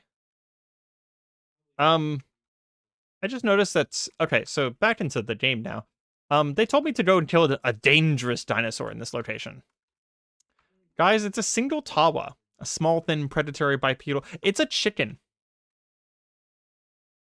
They sent me after a chicken. Is this... Are they pranking me? Am I being pranked right now? Well, I guess we pull out the misericord, put it into gun mode, and we go and shoot the chicken. It didn't even run. It just ran at us. That can't be it. Oh my god, that was it. They had us chase down a chicken. Well, we'll go grab the silver anklet over here. We're still lacking shiny objects, but it's closer. Okay then. Well, we killed the chicken. Yep. I love the Eternal Crusade versus the Law going on in the background of this chat group. Pretty much. It is funny to listen every once in a while Okoda just be like, I killed Triffids. They're coming for my skin. Someone was mentioning in chat earlier, whenever I was ranting, about the fact that the mass graves are really useful for farming Bombastic. I don't know if you guys want to hear my opinions on stat through skills and Bombastic, but basically, I personally think that it changes how you play Cataclysm so significantly that I've kind of railed against using them for a really long time. The only reason we're using them right now is because I'm giving myself some specific rules on how I use it, and some of these perks are just super interesting. That's really it is. That they're super interesting, right?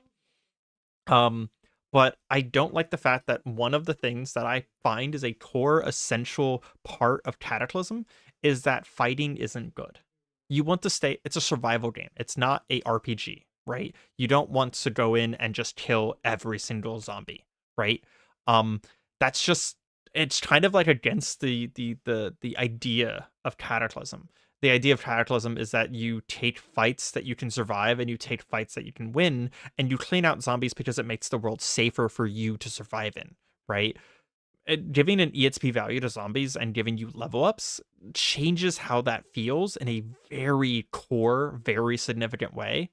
And it's why I didn't do stats through kills for a very long time, even though a lot of people suggested it to me. And it's also why I avoided trying out Bombastic Perks until like literally this week. The reason I even got into Bombastic Perks is because I was told about some of the weird ones in here. So whenever I use Bombastic Perks, which I will probably use again in the future as well, is I'm not going to go out of my way to kill zombies. I'm going to treat it like I've been treating Cataclysm for the last 3 years, where you kill things when they're in the way, right? You kill things whenever it makes sense, and you kill things whenever it makes sense for the character, and you kill things like what Hunter does, right? There's pride in clearing out a city. I'm not going to loot. I'm not going to go and find a horde of basic zombies out of my way and take them down just for the XP, because it just kind of feels wrong. And don't get me wrong, I love RPGs. It just feels wrong. Bombastic Perks is more for fun than power gaming. Yeah, I like giving myself my own rules. It's why I play with role-played characters, right? I don't ever like using all of the features of the game in one run. And yeah, Bombastic Perks is something I'm going to have to really be careful on how I use it, because it would. So the big thing for me is that I don't care if other people use it, and I highly support, if you think it's fun, do it, right? Cataclysm is the whole point of Cataclysm, is that everyone can play it and everyone can enjoy it, but it would ruin my fun, is what I'm coming at, right? Oh, wait, what? Talk. Oh, you're deaf and can't talk. Oh, I left my earplugs in. I love that Adelaide just walked up to this person and was just like waving and going, "Hey, I did the thing." And the guy's just like pointing at his ears, being like, "I can't fucking hear you. How's the search party going?" I killed it. Great work. Wasn't sure what I was sending you after. If you're interested, I have another job for you. How about some items as payment? Ooh. Can I have your rifle? He just gave me his $900 rifle. How can I help? I have a job for you. You want to hear it? Tell me about it. Seems like the only news we got here is bad. A weirdo family is staying outside the center. I don't know why.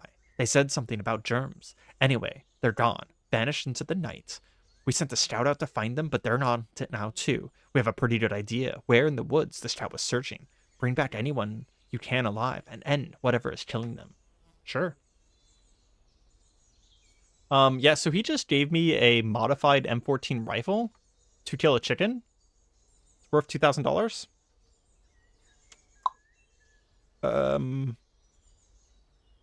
Okay. This feels like an imbalance between difficulty and reward. It's fucking hilarious.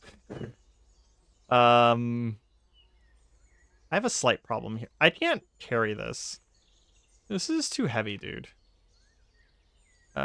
Oop. Sorry. My mouse went wild there. Please, game. Why are you doing this to me? 0.H never does this to me. Why is mouse movement turned on? Can I just turn off mouse movement? Like, what the hell's going on there? Interface. Accessibility. I have no reason to use my mouse.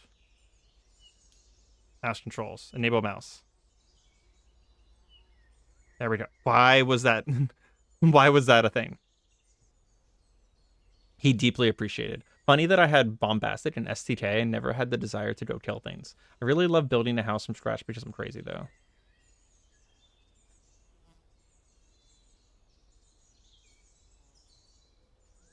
Yep. I mean, that's kind of like what I'm talking about, is that, like, having leveling, like, Mind Over Matter and Magiclysm are already powerful enough, right? I'm very aware of that. And having a leveling system just, I don't know, felt weird to me. An Aenor. Graceful and resembling herons, but stretched to the size of a horse. The Aenor, or White Striders, were domesticated by elves millennia ago. While not as useful as draft beasts, they retain popularity as courier or racing mounts due to their speed, at least until the invention of automobiles. That's just an elven horse. Holy crap. That's cool as hell. Cool as hell. Because the Aenor is like the, those are the white horses from Elvenkind, right? That's wild. That's really cool. Elf ostrich. It's not a horse, is it? It's a heron.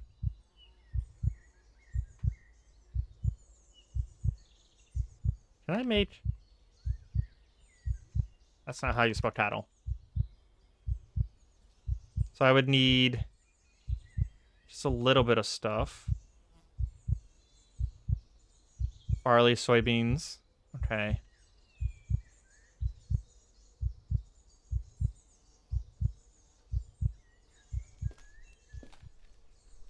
Well, that might be our mount for later.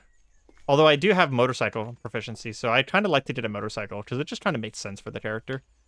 But that's cool. It's a bird and a horse. That's an owlbear. It's pretty far away. We're going to leave it alone. I'm going to take this gun with me. Oh, hey, that's another thing we can do. That's right. Since we're on a road and we found a Denarius earlier, we can actually activate the Denarius now in 0.I and in experimental, and it'll show us where Forge of Wonders is. And the Forge of Wonders got a complete overhaul. So let's see if that works. Forge of Wonders. Follow the road back. Oh boy. It is far away. It is far, far away. The nice thing, though, is even though it is far away, the Forge of Wonders now always has the translocation date in it now, which means that if we get there, we could teleport back to the Sanguine Ruin. Mind you, that's where the Draco Lich is, but we won't have to travel nearly as far. So elves tamed chocobos. True. Yes. Everything this is safe to eat at least once. Do appreciate that the... Oh, I can't read that. Do appreciate that the original image is a survival and respect that. But also don't appreciate when people modify the games in ways that just seem like the devs telling you how to play. That's exactly what my thoughts were, Cat Food. And that's why I don't like the removal of the settings, right? And that's also why I don't like the fact that people are like, oh, stats through skills is, that's another one of the new changes. Stats through skills is, like, the game disables the mod whenever you first jump in, because it says that it's not worth running versus, Bombastic Perks. And there was a person who was like, oh, stats through skills is really hard to add back in. And then, Standing Storm just made it. Like, he just made it in, like, seconds. So it clearly wasn't actually that hard to add back in. So... yeah, I don't know. Some of the drama that I hear just makes me wonder, like, what people's idea is and why they're making the choices that they're making, right? And I don't want to, like, make any assumptions. It's just that some of these choices are obviously not to my playstyle. So you can also get recall scrolls at the Forge. That's really cool. I think it just says horse because it works like horses on the back end. Yeah. Bird on a bird. That is true. It would be a bird on a bird. EOCs are so easy. Just saying it's hard, just trying to gaslight the community into doing what they want. I'm not sure if they're intentionally gaslighting. I mean, that's one way to look at it. I don't want to assume a negativity from people without knowing for sure. But I will say that it makes me wonder, right? And I'm just happy that this is not a paid game. It's free. These people are all volunteers, right? I can just go play 0.H. I love 0.H, right? The only reason that I missed out on 0.I is because I really liked the new things to Magiclysm and stuff like that. I think because of the centralized location of this limo shelter, we are going to live here. We're going to go ahead and start dropping stuff off here. We'll figure out our lighting situation later. But yeah, we're going to live here. And I did just see the time. It is 9:20. My boyfriend is coming over tonight, and he will be here probably in about 45 minutes, and I didn't eat dinner. So I think this is probably going to be where we're going to be calling it for now.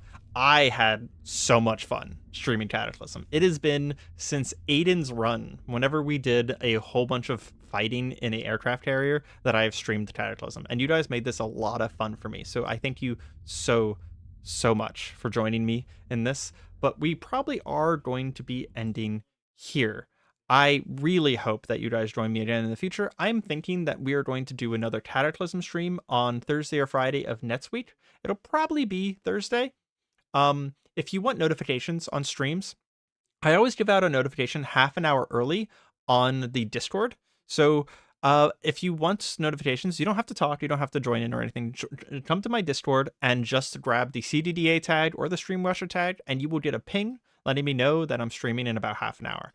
And it's a lot easier to find than it is for YouTube. Also, if you're not subscribed, what the hell are you doing in my stream? Please hit the freaking subscribe button, you loser. Otherwise, I hope you guys have enjoyed the stream. I hope you guys, check out future episodes and future streams, and, stick around for more, because there will be always more dark days to come. Goodbye.